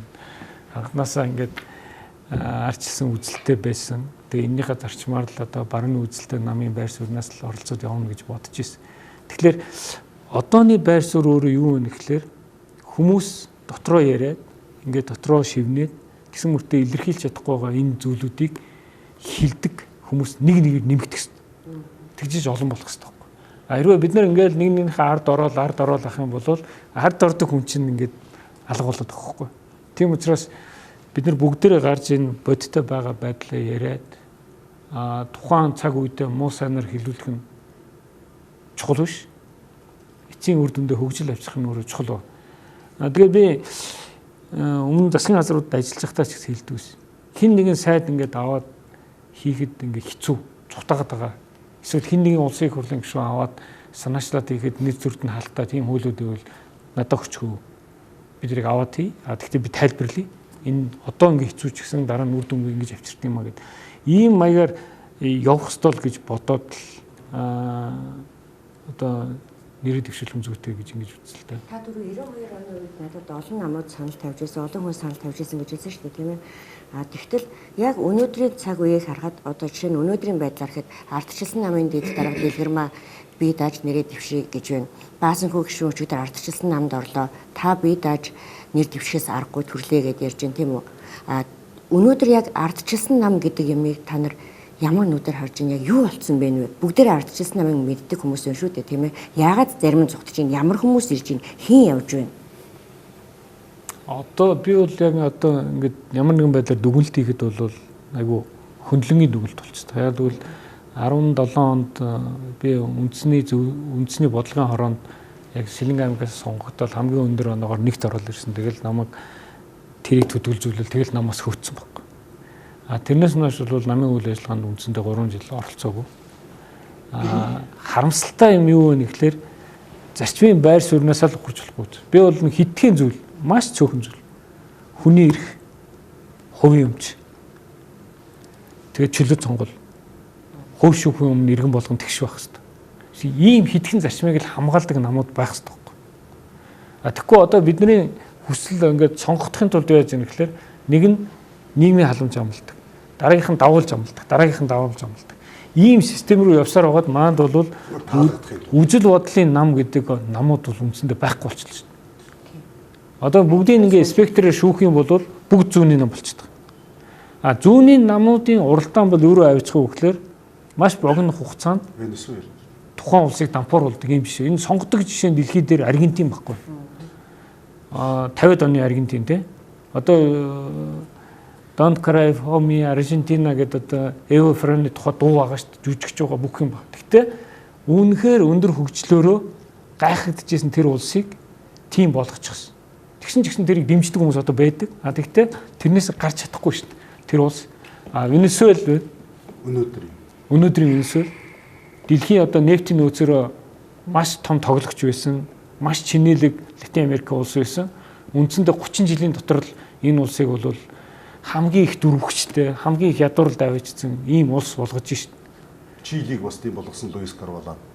Тэгэд ийм баягаар ингээд явж байгаа юмнуудын зүгээр биднэрт жишээ багаад байгаа байхгүй. Одоо ингээд Филиппинийг ярьдаг хөгжлөөрөө бол маш өндөр хөгжилтэй байсан. Ингээд харьцуулсан судалгаагаар ингээд үзэхлээр ингээд үлдчихсэн. Гэтэл Монгол бол өөрөө маш богино хугацаанд бага орлоготой орноос дундаж орлоготой орн руу шилжсэн улс байхгүй. Одоо бид байнга ярьдаг, сандаг аюу жижигэн жишээ байхгүй. Малыг малчтад хувьчлахад Монголын мал 25 сая хүрдэггүй байсан байхгүй. 25 сая. Тэгээд ингээ хувьчлах гэж ярихад юу ярьдаг байсан гэхээр хувьчлал өгчих юм бол идэд тусчна л гэдэг байсан. Би ч гэсэн бас гайхаад бодоод нэрэл өгчүүл бүгдээ идчихтiin болов гэд жоохон хөвгт юм чинь тэгж бодож ирсэн. Тэгтээ өмч нь өөрөө эзэндээ ойрцохлоор эзний сэтгэлгээгээр хандна гэдэг энэ хандлага одоо ингээ манайх бараг 70 сая малтай гэд яриа сууж байна. Одоо манай Сэлэнг аймгийн хувьд бол малын бэлчээр нь 3 дахин хэтэрсэн. Гэт иймэрхүү хүндрэлүү одоо бүр илүүдлийн хүндрэл рүү очсон баг. Өөрөөр хэлбэл бодлого өөрөө зөв байна гэдэг чинь энэ дэр харагдаад байгаа байхгүй. Тэгээ би ерэн зүгээр ингээд товчхоо ингээд та ингээд айгүй залуутай улс төрд ороод яг юу ойлгосон бэ гэд. Би 90 онд улсын баг уралд суугаад 90 оны улсын төсвийг хилцгээс суухгүй. Тэгэл тэр тоо баримтуудыг харахад манай төсвийн дийлэнх хувь тусламж хийсэн байхгүй. Тухайн зөвлөлтүүд улсын. Тэгэл зөвлөлтүүд улс 91 оноос эхлээд өгч чадах байлаа гэсэн байхгүй. Тэгээд эхлэхэд өгөж чадахгүй биш. Нэг өдрийн дотор бүх юмаа зогсоосон 100%. Тэгээд ихээр ингээд надад зүгээр өгж бодож байсан гэхээр би бол ингээд очир утгааг хараад, гончгдорж байгааг хараад, бямсрангуйг хараад гэд нэг ядуу айлын ингээд аав те ийм олон хүүхэдтэй энэ гуравт бол айгүй хэцүү байгаа. Тэгээд би бол хэрвээ гудамжинд явж байсан бол би бол ингээд юм баг санаа зовж шин. Улс орон ингээд болондоо энэ саарл ордонд байгаа хүмүүс ингээд хөгжүүлчихнэ. Тэгээд тэр нууц тоо баримтуудыг хараад бол үнэхээр сэтгэлээр унжсэн байхгүй. Би хизээ баярлж исэн гэхлээр 98 он засгийн газар байгуулжаад 98 оны манай засгийн газар дээр Эрдэнэт нэг ч төгрөг өгөөгүй 0. Тэгэхэд улс өөрийгөө аваад гарч ирсэн байхгүй. Нийт нөгөө төсөв те дотоодын нийтийн үйлдвэрлэлийн одоо бараг 70-аас илүү хувийг хувийн хвшил өгчээсэн байхгүй. Тэгэхээр бидний хийсэн 90 оны шинжил 98 он гэхэд бидний хөлдрөө зогссон 8 жилийн дотор. Эрдэнэт 0 байхад өөрийгөө аваад явах чадaltaа ийм эдийн засаг руу явуулжсэн байхгүй. Тэгэхээр явж исэн бодлого чи өөрөө зүг байсан гэдгийг бол ингээд үйл явц чи өөрөө харуулдаг байгаа байхгүй. Тэгэхээр энэ зүйлээ бол бид нэр эргэж алдаж болохгүй. Бид нар магадгүй явцын дунд зөндөө алдаа гаргаад тэрэн дээр нь гадна дотны хүчин тоглоод иж болно. Тэгэхдээ энэ байр суурьныхаа төлөө бид нар бол байнга ярьж хэлж явах хэрэгтэй. Одоо бид нар ингээд энд сууж байгаа болохоор бүгдээрээ хэвэн цутгсан юм шиг гэж хүн ойлгоод иж маа. Сосроо ах бид хоёр санаа нийлдэг чинь байгаа зүрдэг чинь байгаа. Батуул бид хоёр хамт нэг дээр дэвшижсэн санаа нийлдэг чинь байгаа зөндөө модалцчихсэн юм уу. Ган бол шадар сайд одоо бид хоёрын хувьд бол нэг сургуулийн яг нэг мэрэгжилтэй бид хоёр санаа нийлдэг чинь байгаа зүрдэг чинь байгаа. Тэгэхдээ одоо бидний сууж байгаа энэ байр суурь чи өөр юу хэлээд байна гэхээр хэрвээ бид нар дуурахгүй юм бол энэ олсон ололтоо бид нар айжхан алдаад байна. Арчил гэдэг чинь цэцэг шиг байхгүй. Үргэлж усалж тордож явах хэвээр. Тэгэхгүй бол тэр чинь бүх чинь. Тэгэд ийм сонгодог үг гэдэг шүү дээ. Хэрвээ чи шатахгүй юм бол хэрвээ би шатахгүй юм бол энэ түнээр харахгүй гэж хин гэвэл. Тэгээ бидний үүрэг байхгүй. Чи өөрөө улс төрт орцсон. Гарч чадахгүй. Гарч болно гарах юм бол чи хуваа бодож байгаа юм шиг байхгүй. Тэгэхээр бид нар байр сууриа илэрхийлээд нийгэмдээ зөв энэ идэ санааг хүргээд явж явах ёстой гэсэн ийм байр сууриас л сонгуульд оролцох ёстой гэж. Би шатаж байгаа та нар шигсэн яг шатаж байгаа дүр төрхийг би хараад тэгэхээр өнөөдөр та бүхний ардчилсан намыг ардчлалыг Монгол улс ардчлалыг сонгосон тэр шалтгаанууд нь за 5 байна уу 10 байна уу нэг нэгээрээ бөхөөд байхгүй болоод байна. Ардчлал нь үү, эрх чөлөө нь үү, үг хэлэх эрх чөлөө нь үү, тэгш ирэх нь үү. Энэ бүх юм нэг нэгээрээ байхгүй болоод одоо төрүүчээсээ ардчилсан намын төлөө имгэлээ илэрхийлээд оршуулад хэлсэн шүү дээ тийм ээ. Тэгтэл өнөөдөр бид нар яг энэ аврах боломжийн торгон заагийн дээр сууж ийн л да. Тэгэхээр энэ хүчит та бүхэн яг ардчилсан намынхаа талаар л бодлоо хэлгэж л гэж хэлдэг. Ардчилсан талаар. Ардчилсан нам бол социалист нам. Монголд баштай хүний эрх хэрэгчлөө гэдээдсэн тийм өмчийг хамгаалсан нам байхгүй. Байхгүй заа юу. Би баталгаатай хэл. Нөгөө талаар түрүүн баяр зүхлээ бид нар үзэл бодлын зөрүүтэй гэж найзуу тийм үү. Над зөрдгийн би бол одоо жинхэнэ өөрийгөө бодсон хүн учраас ганц жүжигчний театр байгуулад хүнд гай болохгүй тийм үү. Амиа бодоод явж штт. Тэгээ амиа бодож байгаа зүйлийг бол нөгөө нэг дотор тамиртай арчаагүй юу гэдгийг хамгийн муу нудраган энтергээ социализм нэрлэдэг байсан. Харин тийм өөрийгөө аваад явж исэн хүмүүс чинь социализмын өч хөрөнгө зортой байсан байхгүй. Би миний хувьд миний сайн ээж аав бинд бол тодорхой мундаг хөрөнгө зортой байсан. За тэрийг орхиод байна штэ. Энэ байна чи сая асуулаа яаж гарах юм эндээс тийм үү энэ балчгаас гэд. Тэгээ одоо штэ 82 төрийн өмчийн одоо өмчтэй хараатай 82 компани байгаа юм байна Монголд. Тэгээд засгийн газрын 19 агентлаг, шадар сайдын хамааралтай 3 агентлаг, ерөнхий сайдын хамааралтай 5 агентлаг, 15 яам. Тэгээд нэмээд нэг яам байгуулна гэж ярьсан байгуулсан үгүй юу? Ингээ 16 яам болно. Тэгээд усны агентлаг гэд нэмнэ гэд үсэн.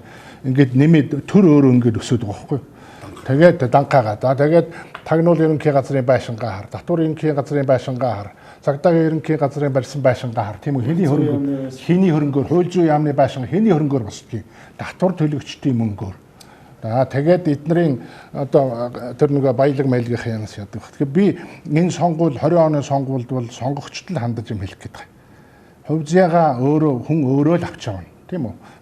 Зовлон байвал чиний зовлон, жаргал байвал миний жаргал гэдэг ийм өнцгөөс харж сонголт хийх цаг болцсон. 30 жилийн одоо алдаагаа олж харъя гэвэл нэгдүгээр сэтгэл мэдрэлийн хувьд эрүүл хүн, хоёрдугаарт эрхчлөөг дээдлсэн, хувь хүний эрхийг хамгаалсан, хувь өмчийг хамгаалсан тийм концепттай нам буюу хувь хүнийг сонгох хэрэгтэй гэж бодож байгаа. Би зүгээр энэ дотор баяр зөвтөр хэллээ. За Батүл Гамболдыгаа мэднэ.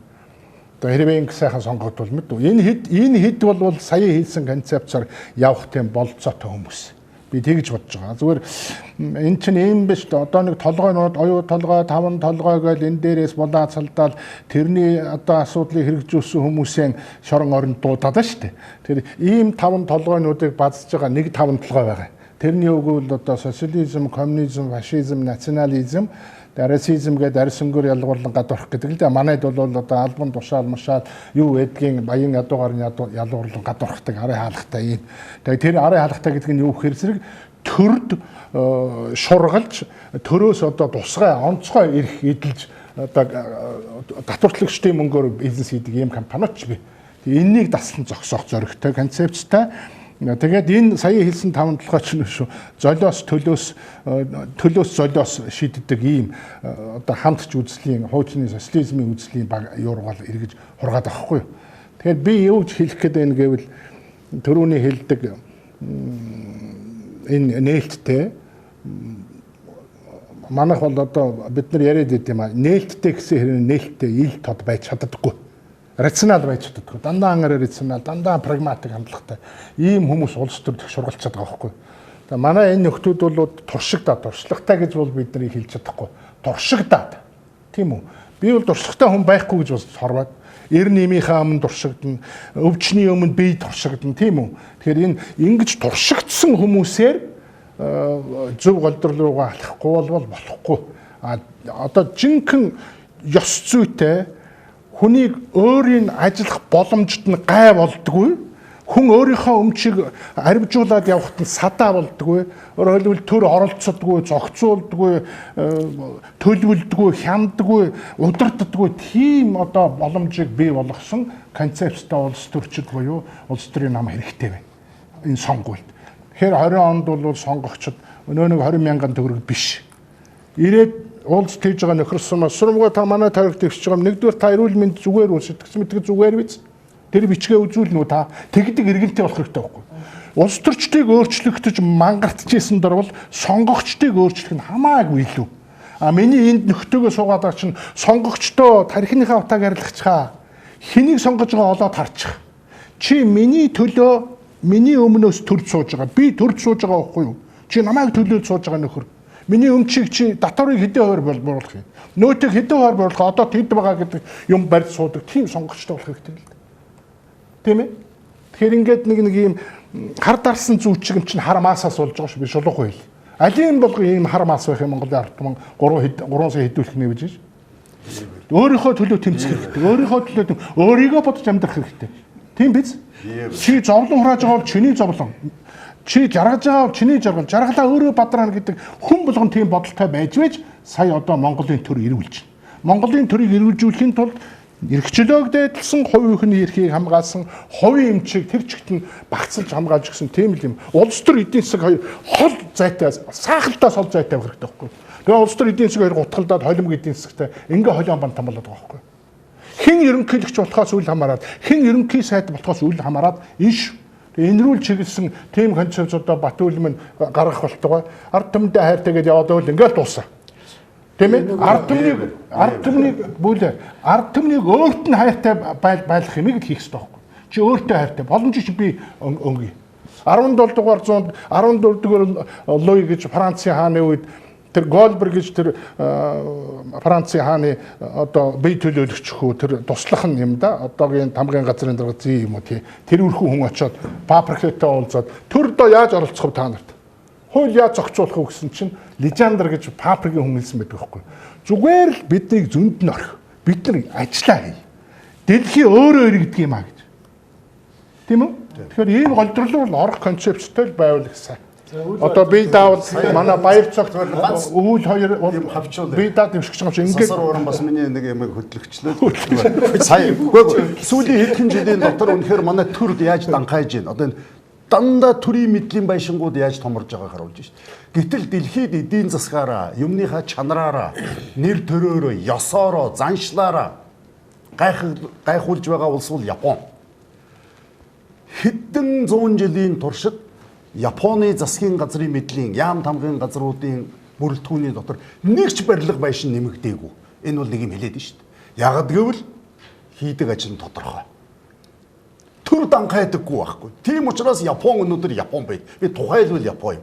А манайд амьдрал болохгүй байна, бүтэхгүй байна гэж яриад байдаг. Ардчлаас бүх юм болохоо бэлдсэн гэж ярьдаг мөртлөө гудамжаар явж байгаа машинуудыг төр засаг бий болгоогүй юм. Энэ орон сууцны барилгуудыг хот байгуулалтын бодлогоор нэгж босоогүй юм. Дандаа арын хаалга хахуулаараа газрын зөвшөөрлүүдийг өгсөн байд юм байна. Хувийн барилгын компаниуд Улаанбаатарыг өнөөдөр өөрчилсөн болохоос биш төр засгийн бодлогоор нэг ч юм босоогүй. Би тэрийг олон газар ярьдаг ш. Нэг ч шинэ цахилгаан станц барьсангүй. Нэг ч шинэ бохрыг барьсангүй. Хувийн санаачлагаар бордог. Төр данхайх буруу юмны цондон. Өнөөдөр Монголын төр бүр хитрхи данхайж байна. Тэгээ энэ төр юу хийсэн гэж нэг барилгач хэлж нэг уучлаарай. Би багтаа бид хэлж. Төр юу хийж чадсан гэж барилгачдыг одоо юугаа барилгаа барихт нь газар дээр нь гүж хөвчдөг. Тэгээ над бүр барилгач хүмүүсэн. Энэ газрыг чи авахын тулд би ингээд юм аа. Ингээд юм аа гэдгээ өөрөө хэлж чадахгүй шүү дээ. Ингээд идэг. Мөнгө л өгч юм тийм үү? Тэгээд тэр мөнгөө эргээд барилганыхаа барьсан юун дотор шингээгээд тэгээд одоо биднэрт зараад тэрэнд буцааж авд юм аа. Ингэж авилгал тогтоож данхайх нь байтугай Монголын тэр занхайчаад одоо нурж унж байгаа. Тэгээд тэр ёсын жоохон ч гэсэн өөрчилсөн хүн нь хотын дарга байхдаа энэ хүн байхгүй. Тэгээ өнөөдөр тэрнийхэн төлөө өнөөдөр яллагдагчаар татаа сууж шин. Яг гэвэл ингэдэг юмыг өөрчилсөн. Ер нь түрүүн баяр цогт хэлээд гэсэн. Яг үүндээ бол Тэг. 90-ад оны ихээр бид нар бол бүгд зүүнний үзэлтэй байсан. Энэ бид нар бүгдээрээ зүүн. Бүгдээрээ биш ээ, зарим. За бүгдээрээ байсан. Тэрийг өлөө зөвшөөрч. Би чи социализм засварлах гэдсэн. Нэг евро усын зүйл ажиглагдсан бидний 30 жилд. Тэр нь юу ажиглагдсан гэсэн чинь 90-с 98 онд угаасаа төр ядуу байсан учраас юм ч оролцож чаддаггүйсэн. Эсвэл ганц хийдэг ажил л өвж уучлаад идэгсэн. За юу. Тэр хооронд Монгол биш үү те? Монголын 90 оны эдийн засгийн уналт чинь дэлхийд рекорд үзүүлсэн юм шүү дээ. Дэлхийд рекорд. Тэр хооронд Монголын одооны эдийн засгийн суурь бий болсон баггүй. Өөрөөр хэлбэл бид оролцдоггүй байх үед авилгал байгаагүй. Авилгал ямар санд одоо тэр үеийн дамдын гишүүн улсын багварлаас чөлөөлөгдөж штэ. Хөөх юм ямар асуудлаас чөлөөлөгч гэж өөрөө бүр ичингүүрээд баг хурал дээр орж ирээ те баяр цогтой намайг чөлөөлж өгөөч. Яасан гэсэн нөгөө 20 дугаар тогтоолыг дуулаад хадгаламжинд байгаа мөнгө авцсан байхгүй. Тэгээ өөр яагаад ч юм байна. Тэгээд бүр аймаар ичээд тэр баг хурал дээр байгаа үг хэлсэн шүү дээ. Би их муухай юм хийчлээ. Өөрийнхөө дансанд байгаа мөнгийг хамгаалцсан юм байхгүй. Мэдээллийг ашиглаад. Тэгээд намайг одоо чөлөөлж өгөөч. Би намын дарга Батүлээс уучлалгуужаад их муухай юм хийчлээ гэж хэлсэн байхгүй. Тэр үед Монголын эдийн засаг хөгжсөн. Тэр үед хувийн хвшил 80% руу өдөгч очиж ёстой эрдэнтгүй явдаг болцсон байхгүй юу? За одоо тэрнээс хойш 2000 оноос эхлээд төр ороод эхэлсэн. Одоо их сайхан байхтай шүү дээ. Бүр гайлын татвар матурыг тэглээд ерөөсө төр бараг хэд ч ирэхгүй болчихсон шүү дээ. Тэгсэн шүү дээ. 2000 оноос төр ороод эхэлсэн чинь төр оролцоод эхэлсэн одоо энэ ялцарлын бүх үндэс тавьдаад одоо бол шүү дээ. Яг үнэндээ төрийн зохицуулт гэж ярьж байгаа хүн бүхний миний хувийн бизнес хаана байна гэсэн үг л яваад байгаа юм байхгүй да. Хувийнхаа бизнесийг ярьдаг нөө төсвийн тодотгол хийхгүй гэдгийн чинь цаана яг л ийм. Тийм нөгөө тендерүүдэл нөгөө халаасны төрийн мөнгийг халаасны хулгайг нөгөө жидүү нөгөө юм л яриад байгаа шүү дээ. Тэрнээс нэг ард түмэнд гайхуулаад яг бол ард түмэн зориулсан мөнгийг бүгд авцсан байсан биз дээ. Тэр чинь шал хотлоо байхгүй да. Жишээ нэг өнгөө байдгийг санхүү эдийн засгийн дээд сургууль дээр очижсэн чинь нэг оюутай асуулт асууж байна. Үйл даргай оюутан Үүл дарга энэ залуучууд чи эх орныхоо төлөө сурч өгөхгүй гэж. Тэгээ би чи одоо галцуу биш үсттэй. Чи өөрийнхөө төлөө сурчаач тэ. Тэгээд тэр чинь эх орд хэрэгтэй биш гэж. Тэгсэн чинь багш нь хэлж байхгүй. Энэ манай сургуульд хамгийн их муу сурлагатай хамгийн их шпиргалкаар шалгалт даргалж идэг оюутан байгаа шүү дээ. Өөрөөр хэлбэл юу ч чаддаггүй. Та нар хараарай. Одоо Монголд хамгийн юм чаддаггүй бизнесмен хамгийн их орончтой. Хамгийн муу суртаа оюутан хамгийн их оронч үзэлтэй заа юу. Дандаа тийм бид шүү дээ. Хамгийн адгийн шарын хорогдох байрууд зүгээр манай нам харамсмаар юм юу болсон гэхээр яг үндэ би ядахта манай нам юм болцсон. Би түрүүч хэлсэн шүү дээ. Ардын нам 2 болчиход байна тий. Нэг нь арчилсан нам нэртэй ардын нам тийм ээ. Нөгөөх нь ардын нам нэртэй арчилсан нам гэдэг энэ хоёр нэг болчиход энэ 2 нам болчиход нэг. Тэгэхээр одоо 2 ардын намыг сонгогчдоор очихоор шүү дээ тий. Оргийн сонгол шүү дээ. Юу гэж хийж болохгүй тал авч ирсэн. Тэгэхээр ардын нам тэгээ би залуучуудаа бол зөндөө хэлсэн байхгүй юу. Одоо арчлан хамгаалалт тэнцээч тэгжил сонгуульд орохгүй болохгүй гэж. Ер нь бол тэнцлэр хушууджилдаг болохоор шүү дээ тий. Тэрнээс биш өөрөөр аргагүй. Гэхдээ би одоо бол би шүү дээ баруун зүүнийг ярихтай мантай болцсон. Одоо л арчил устдахгүй юу гэдгийг яриа сууж байна. Өнөөдөр харж байгаа би жирийн иргэд нэг юм өөрөөсөө ойлгохгүй. Өнөөдөр Монгол улсын ерөнхий сайд байсан хүнийг шүүх дураараа дэвсэж болж байгаа юм болвол Монгол улсын нэг ч иргэн шүүх өмнө аюулгүй байдалгүй болчлоо гэсэн үг.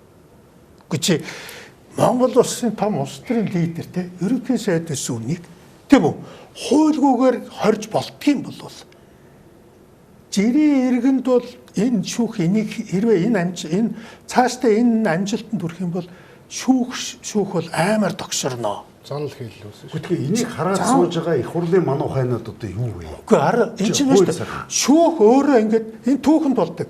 Шүүх ингэнгүүт бүх эрх мэдлийг шилжүүлж аваад тогшорчдөг байхгүй юу? Дараа нь шүүхээр тоглосон улс төрчдөө бүгдийг эндүүддэг. Бүгдийг эндүүдж устгадаг. Ийм нэмэг тэгэхээр инх сайхны асуудал огт биш байхгүй да. Одоо инх сайхны хууль бусаар дэвшилж болт юм бол мөн өөр жирийн дорж дондог те цэцгээ чимгээ бол өстой уучлаарай л биш тийм биз дээ. Шүүх зүгээр дураараа залхаар. Уул энэний чинь төлөө 90 онд бид нар бүгдээрээ босож ирсэн. Хэлээд нь шүү дээ. Яг тэгвэл 30-аад онд нэгийг буудаал, тэр буудсны дараачийн хүн буудаал, тэрийн дахиад дараачийн хүн буудаал. Ингээ бүгдээрээ бие биенийгээ алгасаад буудаад яваад идэг байхгүй. Хоёрдугаарт бол нэг юм сүүлийн үед болсон бас. Яг арчилд аюул учраад байгааг би хэлээд шүү дээ. Сүүлийн бас нэг аюултай юм болсон. Ардын нам дотор яг 30-аад оныхын тулдаан болсон байхгүй юу. Зүүн баруунтан бол тулалдж хагаад хөрөлсөх чоо болсон ч ёсыг ардын нам цэргээс хүмүүс ойлгохгүй байгаа шүү дээ. Чоо болсон ч ёс. Баруунтнаа нухайцсан. Тэгээд нам дотор тоталитар ёс тогтооцсон. Одоо нам дотор дарангуйлж болсон. Одоо энэ институттай хамт ялж гарч ирүүлээ шүү дээ. Энэ ардын нам тогтоосон энэ тоталитар ёсоо хөрсөх нийгэм тогтоох гэдэг юм аа. Тэгээ энийг зогсоохын тулд одоо чи би дааж даахын тодорхой болоо тийм ээ. Гэхдээ чи дэвшээч гэдэг шүү дээ. Харин тийм шүү дээ. Өөрөөр бид нэр одоо биднээс годомжин цуглаан хийгээд хүмүүс ийм тэмцэлд оролцоо байцсан байхгүй. Хүмүүс яг л улс төрийн тэмцлийг завгууд биш. Улс төрийн тэмцлийг сонгуулийг хардсан байхгүй юу? Өнөөдөр хүмүүс сонгуулаар л очиж улс төрийн өсөл зорилгыг илэрхийлж шүү дээ биз дээ. Гэтэ ардчилсан намын буруу би сөрөг хүч ингэж байхгүй гэдэг итгэлийг төрүүлсэн. Сөрөг хүч ардчилсан намын сөрөг хүчин байгаа ч гэж зөндөө гойсон тийм. Би хэлээд байна шүү дээ тийм. Ардчилсан нам төөрхий их хурлын гишүүнд хэн нэр дэвшүүл гэдэг. Хүчин гэснээс биш дээ ийм яг 2000 оноос хойш сөрөг хүчингүй болцсон байхгүй. Хяналт байхгүй. Байсан юм аа. Байхгүй худлагаасаа байсан заа юу. Түрүүн худлага байсан биш. Нэг олон болоод яваад байсан гэдэг чинь сөрөг хүчин биш байхгүй юу. Тохиролцдог, зөвшөлддөг юм л явсан. Яг тэр нь сайн байсан л байлгүй мэдэхгүй. Би их сайныг нь бол нарийн дан нөхцөлөө олж хараагүй. Зөвшөлдсөн сайн хэлж байгаа үнэ. Зөвшөлдсөнөөс үүсээд завшилцал үүсээд эхэлсэн байхгүй юу. Зөвшөлтчдийн засгийн газар дээр чинь завшилцал үүсээд эхлэхгүй да. Тэгээд халамж бий болоод өнөө ард түмнийгээ халамжлаад мэдв. Тэгээ мангар болгочихгүй халамжл авах хэрэгтэй тийм үү? Зөвшөлдсөхгүй болвол удаа буцаад юм шүү гэдгийг чинь одоо бага ерөнхийдөө тухайн үед харуулсан шүү. Байр суурин дээр хатуу зогссныхоо төлөө би 7 буцлаа шүү. Наад бол ч сүрдүүлэг хийгээл ингээ явж тэгэж хашрааж ягаад дараачин хүмүүс нь айгүй зөөлөн дуутай болоод за энийг ингүүл тэгвэл би энийг ингээ гэдэг тохироо. Би тэгээд одоо гам болд дэвшгээлгүй энэ хоёр нэр дэвшиж бусад хүмүүст бол хэлэхгүй. 82 төрийн өмчөнд байгаа энийг та нар 90 онд байсан шиг эренб дараатай ил тод шилэн хувьчлах ийм концепцтэй ороосоо тийм үү? Чи Америкт ягаад либертарууд нэр дэвшигдгийг мэдгүй чи? Ягаад гэвэл либертар үзлээ сонгогчдод хүрэхийн тулд нэр дэвшдэг. Чи ягаад тэгээд зүхтагаад байгаа. За хэдүүлээ ялхан чухал юм шиг. Дэмжүүл дэвшиг. За энэ сонгууль ярьж байгаа дэмжүүл сонгууль руугаа жоох ойртой хэлдэг. За тэгээ сонгууль руу. Зүгээр сонгуультай холбогдуулаад зүгээр бас миний ингээд хамгийн их санаа зовж байгаа юм. Одоо бол бид нар ингээд ерөөсөө гадагшаага харж бид нар Монгол нэг гэж өөрсдөө харахгүй байгаа юм. Монгол нэг гэж хараад бид нар дэлхий дээр хаана дэлхий яаж өөрчлөгдөж байна гэдэг хараад бодлогын өөрчлөлт хийх хэрэгтэй байхгүй.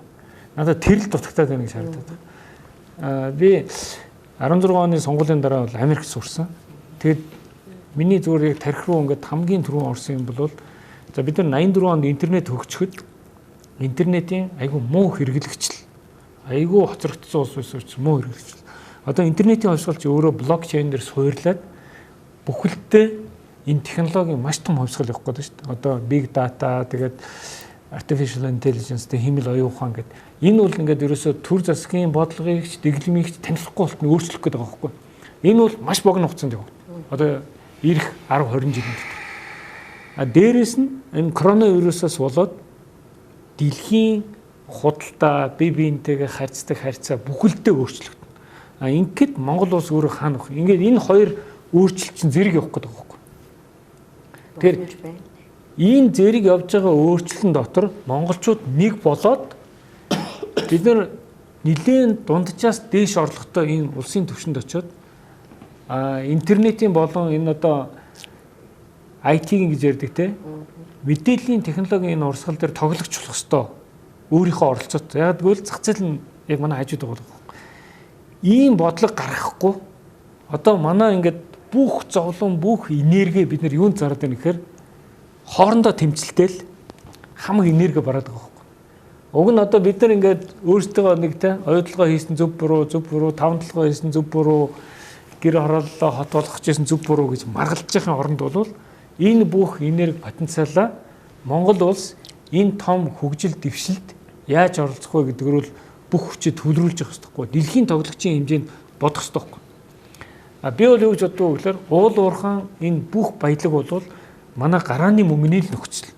Бид нар уул уурхаагаараа бол хөгжихгүй. Гэхдээ уул уурхаа биднэрт гарааны төлөв одоо биотехнологи, IT те бүгдээрээ англи хэлтэй болох өрсөлдөхгүй чадвартай монгол хүн болох энэ гарааны нөхцөлийг хангасан хөрөнгийн хүсэр болох ёстой л гэж үздэг байгаа байхгүй. Гэтэл энийг бид нар ингээд олон жил хэрэглэхгүй дараагийн үедээ ингээд эх орон сэтгэлгээгээр яриад хөгжүүлэхгүй байгаа нь бол манайхыг улам ингээд эрчимтэй хөгжиж байгаа хөгжлөөс холдуулаад байна шүү дээ. Энд чинь Монголын сонирхол биш гаднаас явж байгаа бодлого гэж бид түрүү ярьсан шүү дээ. Тэгэхээр одоогийн энэ сонгууль өөрөө яг гоо ингээд намуудын хоорондох өрсөлдөөн юм шиг боловч энэ дээр гарсан хүмүүс нь 2020 оны парламент засгийн газар бол ямар шийдэл гаргах засгийн газар вэ гэхээр коронавирусаас Монгол улсыг яаж авч үлдэх вэ? Энэний дараах тэр дэглэмтэй энэ интернетийн одоо болон мэдээллийн технологийн энэ хөгжилтөө яаж уйлдуулж дэлхийн тоглогч хаягдчихгүй байх хэрэгтэй байхгүй. Хэрвээ бид нар ингээд эндээс л алхмаар хоцроод авах юм бол Монгол улс материал баялаг үйлдвэрлэдэггүй. Дэлхийн бүтээгдэхүүн үйлдвэрлэдэггүй ийм улс болж хувирах байхгүй. Түүхийдийн дагуур. Түүхийдийн дагуураас гадна биднэрт үн цэнтэй материал баялаг үйлдвэрлэдэггүй л улс болчих байхгүй. Хинч тоодгүй ийм улс болж хувирах гэдэг байхгүй. Тэгэхээр энэ том хувьсгал өөрчлөлтийн өмнө бид нэр ирсэн байна гэдэг монголчууд бас ингээд нийтээрээ бодмоор байгаа. Андаманы арал шиг юм. Залуучууд маань бас сайн ойлгоод байгаа. Төр нь ойлгохгүй. Одоо хятад засгийн газрын дээр хиймэл оюун ухааны чиглэлээр манайтай хамтарч ажиллах саналууд ирээл идэг юм билээ. Ерөөсөө тэрэнд анхаарахгүй. За гадагшаага хөгжгөө анхаарахгүй дотооддоо илүү анхаарад байна гэхээр өнөөдөр энэ тэг улсад манай 400 хүүхэд том хүн биш, хараар ажиллагсад биш. Хүүхдүүдээ яаж авчрах вэ гэхэд санаачлаг гаргахгүй байна. Нөгөөтэй өрөх юм бол өнөөдөр Баянзүрх дүүргийн 19 дугаар хороонд 11 сартай хүүхэд 72 цаг ходоод хоосон нас орсон байна тийм үү. Тийм л одоо дотооддоо ард иргэдээгээд гадагшаа анхаарах зав чөлөөгүй байгаа төр засаг юм бол энийг анхаарах хэрэгтэй. Тэгвэл ерөөсөө гадагшаач анхаарсан юмгүй, дотогшаач анхаарсан юмгүй улс төрийн хэрүүл тэмцэл дээр л ерөөсөө хүчлээ. Нөгөө сонгууль руугаа орё. Над ийм асуудал байна. За 16 онд нэг Америкийн нэгдсэн улс ерөнхийлөгчийн сонгуул болоод Трамп ялаа гарч ирсэн. Тэрний дараа нэг том яриа гарсан. Энэ Оросын нөгөө дөвүүлчлэл гэдэг юу орчлоо энэ сонгуулийн үр дүнд гэж тийм ээ. Тэгэд энэ ч тэр Америкийн тагнуулын төв газар шалгаж 17 онд нэг юм тайлангаа өгсөн. За Оросууд манайх руу бол арайч орчоогүй юм шиг байна. Манай сонгуульд нөлөөлөөгүй юм шиг байна. Харин дэлхийн ийм улсууд тэгээд тэр дотор Монголыг нэрлэлсэн. Тийм биз? Тэр санаж байгаа шүү дээ та нар. Тий. Тэгээд тэр чи хизээ тийм тагнуулын төв газар тэр мэдээгээ хэлсэнхээр манай Монгол улсад нөө ерөнхийлөгчийн сонгуул болоод өнгөрсөний дараа хэлсэн.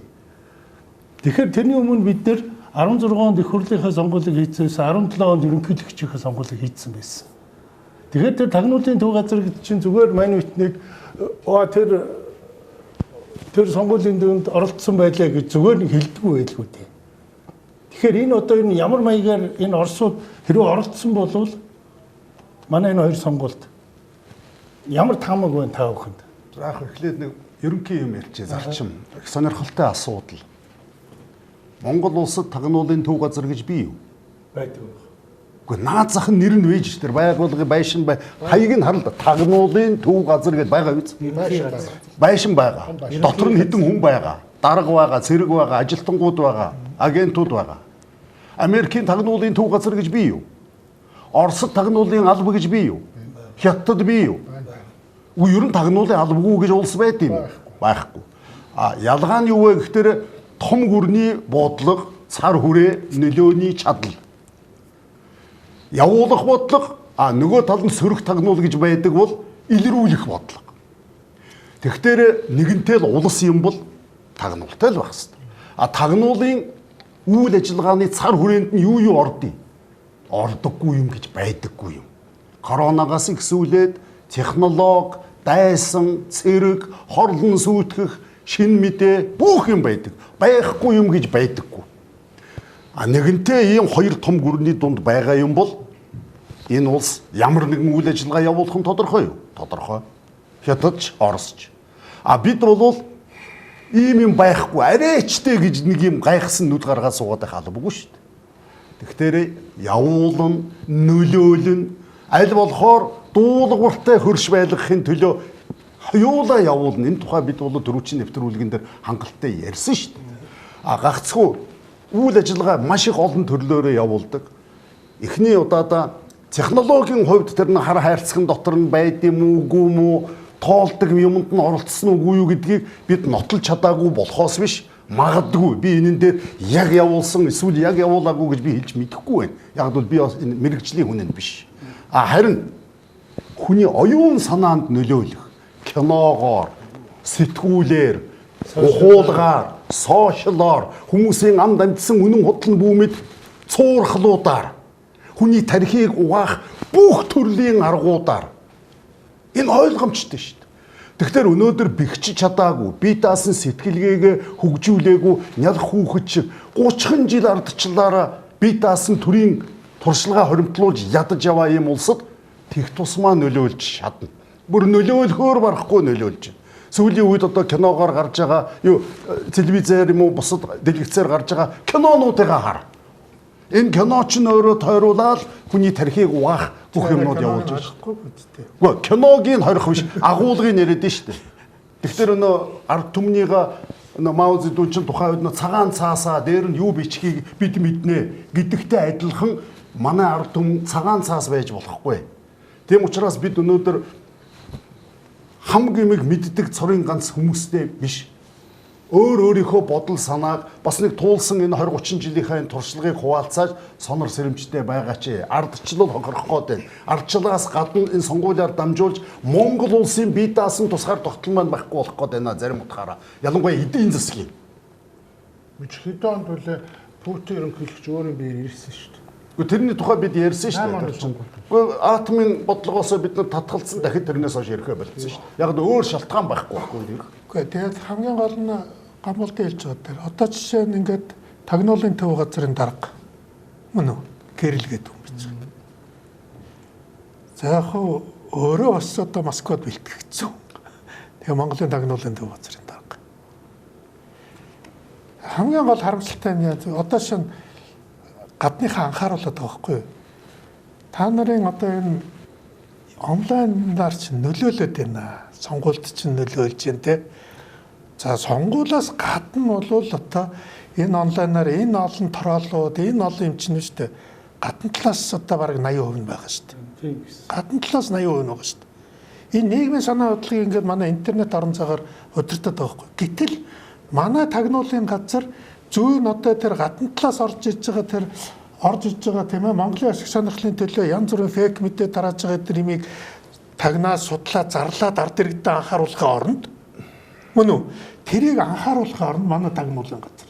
Бусад бүх тагнуулын газар чинь судлаад үзээд олон түмэндээ зарлаад байна шүү дээ. Орсууд ороод байна, хятадууд ороод байна. Үздэггүй. Одоо 7 хоног болгон шахам мэдээлэл гарч байгаа. Ийм аюул ороод ирсэн байна. Монголд ингэж одоо манай тагнуулын газар манай тагнуулын ерөнхий газрын вебсайт дээр байгаа. Тэгэхээр технологийн талаар байна, сүүлийн хиймэл оюун ухааны талаар байна. Хамгийн сүүлд тэр нэг 800 хятадыг аваад явлаа шүү дээ. Тэрнээ ишээ төстэй хэрэг ингэж нүүрж ийн. Энэ нь сонгуулийн үйл ажиллагаанд ч нөлөөлөх талтай гэдэг ийм зөвлөмжүүд гараад байгаа. Болчихвол тагнуулын ерөнхий газрынхаа сайт руу орж ямаар юм бэ лээ. Гэхдээ би тэрийг цаашаа нөгөө нийтийн мэдээллийн хэрэгсэлд бол яаж мэдээлэх юм бэ гэвэл дэмэл одоо сайт дээрээ тавиад их сурвалж тагнуулын ерөнхий газар гэдээ тавьж байгаа. Энэ чиглэл рүү одоо л анхаарч эхэлж байгаа шүү. Тэгээд хараа би нэг юм ингээд гайхаад байгаа. Манай чи их хурлчин нэг цахим юуны дэд хорооч хөлөөний байд юм байл шүү дээ. Одоо энэ учиртай гишүүн одоо энэ J2 гишүүн хөлөөний 3 гишүүнтэй те. Тэд нар чи нэг Facebook компаниг урьж авчираад нэг одоо манай сонгуулийг сонгуультай холбоотой нэг одоо сошиалыг яаж одоо удирдах уу ч юм уу да нэг тийм юм яриад идэх юм байлээ. Тэг чи эдгээр чин тэр дотоод байгаа хүмүүсийн сэтгэлдлийг устгах биш харин энэ гадаад байгаа энэ ботууд гэж яриад байдаг. Тэр тороолууд гэж яриад байгаа. Эднэрийг та нар Facebook компани нөхдүүд мөн энийг олж устгах. Тийм ээ? Монгол руу энэ гадаадаас ухуулга хийгээд байгаа энэ фейк аккаунтуудыг та нар устгах гэж ингэж ярих хэрэгтэй. Хоёр утгатай байдэн. Түрүүчийн бидний тэр М.Энхсайхнтай холбоотой ч ярьлаа. За сонгуультай холбоотой ярьж байна. Бүх үйл ажиллагаа чинь объект, субъект гэдэг юм хоёр юмны харьцаа байдаг шүү дээ. Би хэллээ. Тагнуул гэдэг нэгэнтээ том жижиг нь хамаагүй улс байгаа юм бол идэвхтэй нэг үйл ажиллагаа явуулна. Одоо радио байх юм бол нэг долгион цацж шүү дээ. Хүнд цацаад байгаа. Чихтэй хүнд цацаад биш. Яг нь чихтэй хүлээ авахчтай хүн бол тэр юм чинь. Тэгтэрээ бид бол бас дахиад өөрснийгөө зүүнтэн баруунтан гэж ярьж исэн мөртлөө энийг ажиллагааг нь хориглох хаах тухай юм яриад шүү дээ. Энэ бол асуудлын зөвхөн нэг тал нь байхгүй. Хүлээж авж байгаа тэртээ тэрнгүү бидэнгүүгээр Орос, Хятад, Америк цацсан шүү дээ юм аа. Хүлээж авж байгаа хүн нь энэ хүн байна, энэ худлаа байна гэдгийг ялгах тэнхээтэй болох хэрэгтэй байхгүй да. Ард түмэн гэгээтэй, боловсралтай, мэдлэгтэй энэ илэрхий худлаа юм байна штэ гэдгийг ялгах чадвартай болгох нь ардчилсан нийгмийн бид бүгдийн зорилго байхгүй да. Тэрнээс биш манай ард түмэн харанхуй юм бодих юм али энийг хоригл тэгвэл ингэ удахгүй интернетийг хориглоно. Тэгээ YouTube-ыг хориглоно, Facebook-ыг хориглоно. Энэ бол ардчлаагүй тоталитар дарамгүй нийгмийн арга нь байхгүй. Илэрхий бүр ингээд хүн ялгахын аргагүй тийм троллиг юм уу худлаа мэдээ явж байгаа бол мэдээж хэрэг чадвал зогсоох арга хэмжээг авах ёстой. Хамгийн гол нь ард түмнээ үнэн худлын ялгад чаддаг тэнхээтэй болох хэрэгтэй шүү дээ. Одоо ингээд их хурлын гишүүнч байд юм уу? Янз бүрийн ингээд сонгуульд өгөхөд ирэнгүүт эрүүл үгүй нь мэддэхгүй баахан хүмүүс ингээд гарч ирээл гой юм яриад нь шүү дээ. Муулахын муулаад магтахын магтаал. Сонгууль болгон дээр худлаа амлалтгийг чинь одоо хүмүүс мэднэ шүү дээ. Тэгэхээр ард түмэн чинь дахиад эрүүгөө унжуулсан ингээд хэлээ гаргачихсан. Гэхдээ энэ мөнч гоё урсгаж яана гэж одоо шүлэг, яруу найраг, наадам, бэлэг мөнгө тараана гэдэл ингээд гордоо суухыг. Энэ ард түмэн чинь өөрөө гэгээтэй байх юм бол нөлөөнд автдаггүй л байхгүй да. Тэгэхэд саяын баяр цогтой хэлээд байгаа цаад санаа нь энэ шүү дээ. Хүмүүсээ гээгэрүүлье. Номтой боловсралтай болгоё. Тэгжээж өнөө буруу мэдээнд автдаггүй болох доол тэр хүмүүсийн тоон илүү болвол илүү л Уг наа чи төрийн үүрэг шүү дээ. Тэгээд энийг ерөөсөө хийдгүү манай төр. Харин одоо сая жишээ нь аргалмаа хэлж шүү дээ. Одоохон тагнуулын төв газрын сайтн дээр юм гардаг гэж. Энд чинь үндэсний аюулгүй байдалтай холбогдлолтой ноцтой мэдээлэлүүд гараад байна шүү дээ. Бус газар бол шүү дээ. Америк ч гэсэн тагнуулын төв газрынхаа сайт руу ороод юу гэж яагаад үзээд байхгүй. Тэгээд энэ чинь төр өөрө зарладаг байхгүй юу? Ард иргэдтэй. Анхаарал өгч тийм. Америк бол энийг бүр уухгүй зарладаг. Английн засгийн газар бүр уухгүй зарладаг тийм. За ингээд байна гэж. Тэрнээс хөө сайтн дээр байгаа гэдэг харчин зэрэг тийм. Манайх яаж зарлах юм бэ? Ийм социалист төр байж наадах чинь нуун болохоо зарлахгүй шүү дээ. Гүгөө харин тэгээд зарлах. Одоо харин та нар гарч ирж юм уу нэр дэвшиж хүмүүс гарч ирж зарладаг болгоод алил та. Тэрнээс одоо бол зарлахгүй. Өнцгөр нь харъя гэдэг. Одоо бол бидний амьдрал бол буцаар шийдэж байгаа. Амьдрал. Яг бол хүн бол одоо хүн биш. Сая борг болсон байхгүй юу? Хүн уцсны нэгдэл. Чи уцгүй байх юм бол өөрөө хүн биш бараг болж байгаа байхгүй юу? Уцтайгаа нийлжээд чи хүн болчиход байна шүү дээ. Яг бол чи энэ уцыг хайх юм бол чиний бүх найс нар чи алга болно.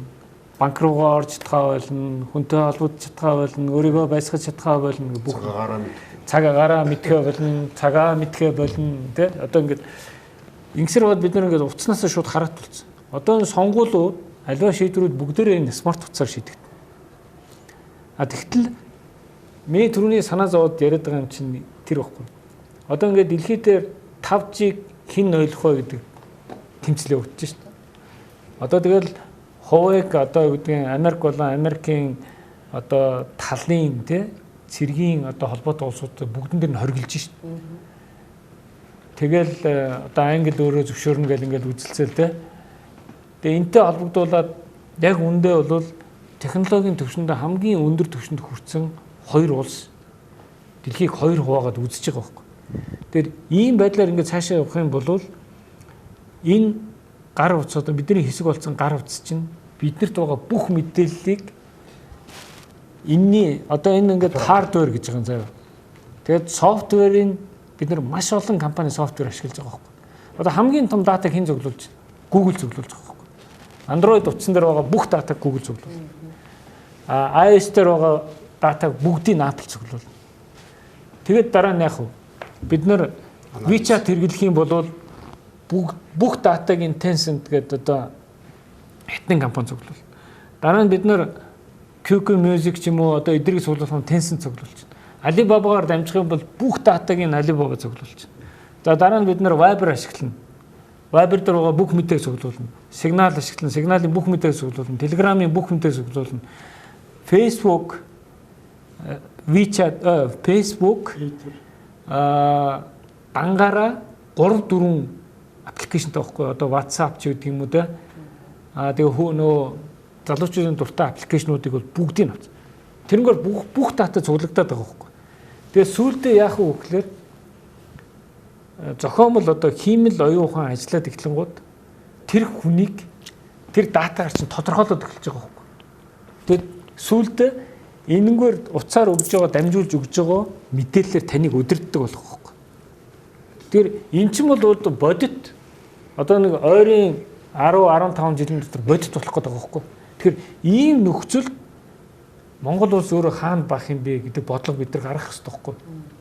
Тэрнээс одоо нэг удаагийн сонгуульд нөлөөлөхгүй тухайн асуудал бол айгүй жижиг асуудал шүү дээ. Тэгвэл нөлөөлөх болцоо нь айгүй их байхгүй. Яагаад гэвэл бид нар бүх харилцаагаа Facebook-оор дамжуулж хийж байна. Бүх харилцаагаа Twitter-ээр дамжуулж хийж байна те. Сошиал медиаар дамжуулж.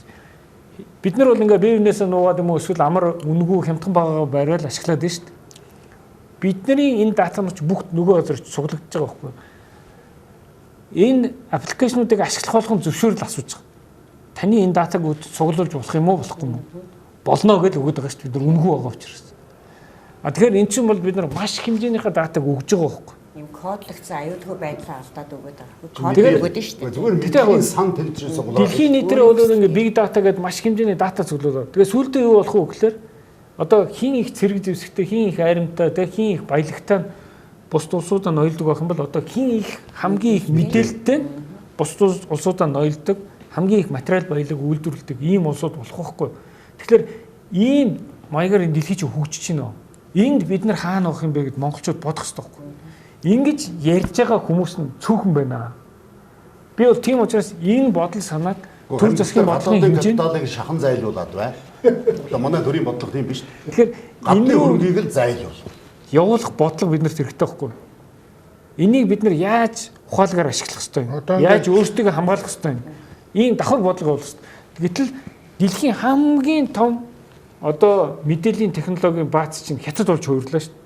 Хиймэл оюун ухаан, технологийн дэвшлэлээр Оросууд бол суурь шинжилх ухаанаар маш өндөр. Энэ хоёр улсын дунд байгаа бид нар зөвхөн дотоодынхоо нэг жоохон уул уурхайн эдийн засгтэр ингээл муудалцаа сайдалцаа суугаад авах юм бол бид нар үнэнхээр хоцрогдно. Энэ хугацаа бол генерашнаараа нэг 100 жилээр яригддаг, 50 жилээр яригддаг, 30 жилээр яригддаг. Одоо тийм биш. 5 10 жилээр яригдаад бид нар бол үндсэндээ хинч шолох байхгүй. Уул уурхай гэдэг чинь асар том юм л да. Гэхдээ түрүүний баяр цогтой хэлдэхдээ би санал нэг байна шүү дээ. Энэ бол манай ирээдүйн хөгжлийн төлөвцийг өгдөг. Одоо машинаар ярил аккумулятор нь байхгүй л да. Аккумуляторын чинь анх машиныг асаахад моторыг асаахын тулд л хэрэгэлдэг. Тэгэл бусад үед нь хэрэггүй байдаг байхгүй ихэнхдээ. Тэрнтэй адилхан гарааны түлхэц өгдөг том юм маш чухал уулна. 3 сая хүнтэй энэ улсын хувьд. Хөхтэй юм юу байна? Ийм компьютер, ийм уур ухаан, энэ зүв буруу гэж яриад сууж хахад юм хийсэн бүтээсэн бүх хүмүүсийг ялтан болгоо сууж байна. Хэн энийг тухай яриад байна? Одоо ингээд нэг янз бүрийн хүмүүс одоо ингээд том хэрэгүүдийг хийгээд нэг ингээл одоо гоё юм яриад сууж шít. Гэтэл коронавигаас болоод автозамаа барьж чадахгүй сууж байгаа тухай сая хэдэн хоногийн өмнө телевизээр ямар том нэвтрүүлгүүд явж байна. Юу уурхай, юу мэдээллийн технологи вэ? Шороо овоолоод далан болгоод нягтруулаад дээр нь асфальтаа тавьдаг хэддугаар зууны технологиор хэдэн хятадуудыг оруулж ирэхгүй байгаагаас болоод одоо та хоёрын сэлэнгэр хүчин зам байхгүй. Эхлээд эвдээд хайцсан. Үгүй энэ чинь Монголд газар мундсан биш тэр зам нь мууч байсан байжийг л да. Хажууд нь дөрөв игнэ шин замаа барьчихад хэрэггүй болвол хуучин замаа эвддэм байгаа биз дээ. Эхлээд буулга хаяхыг нэг шороо болгоод хэдэн сар явж ийн.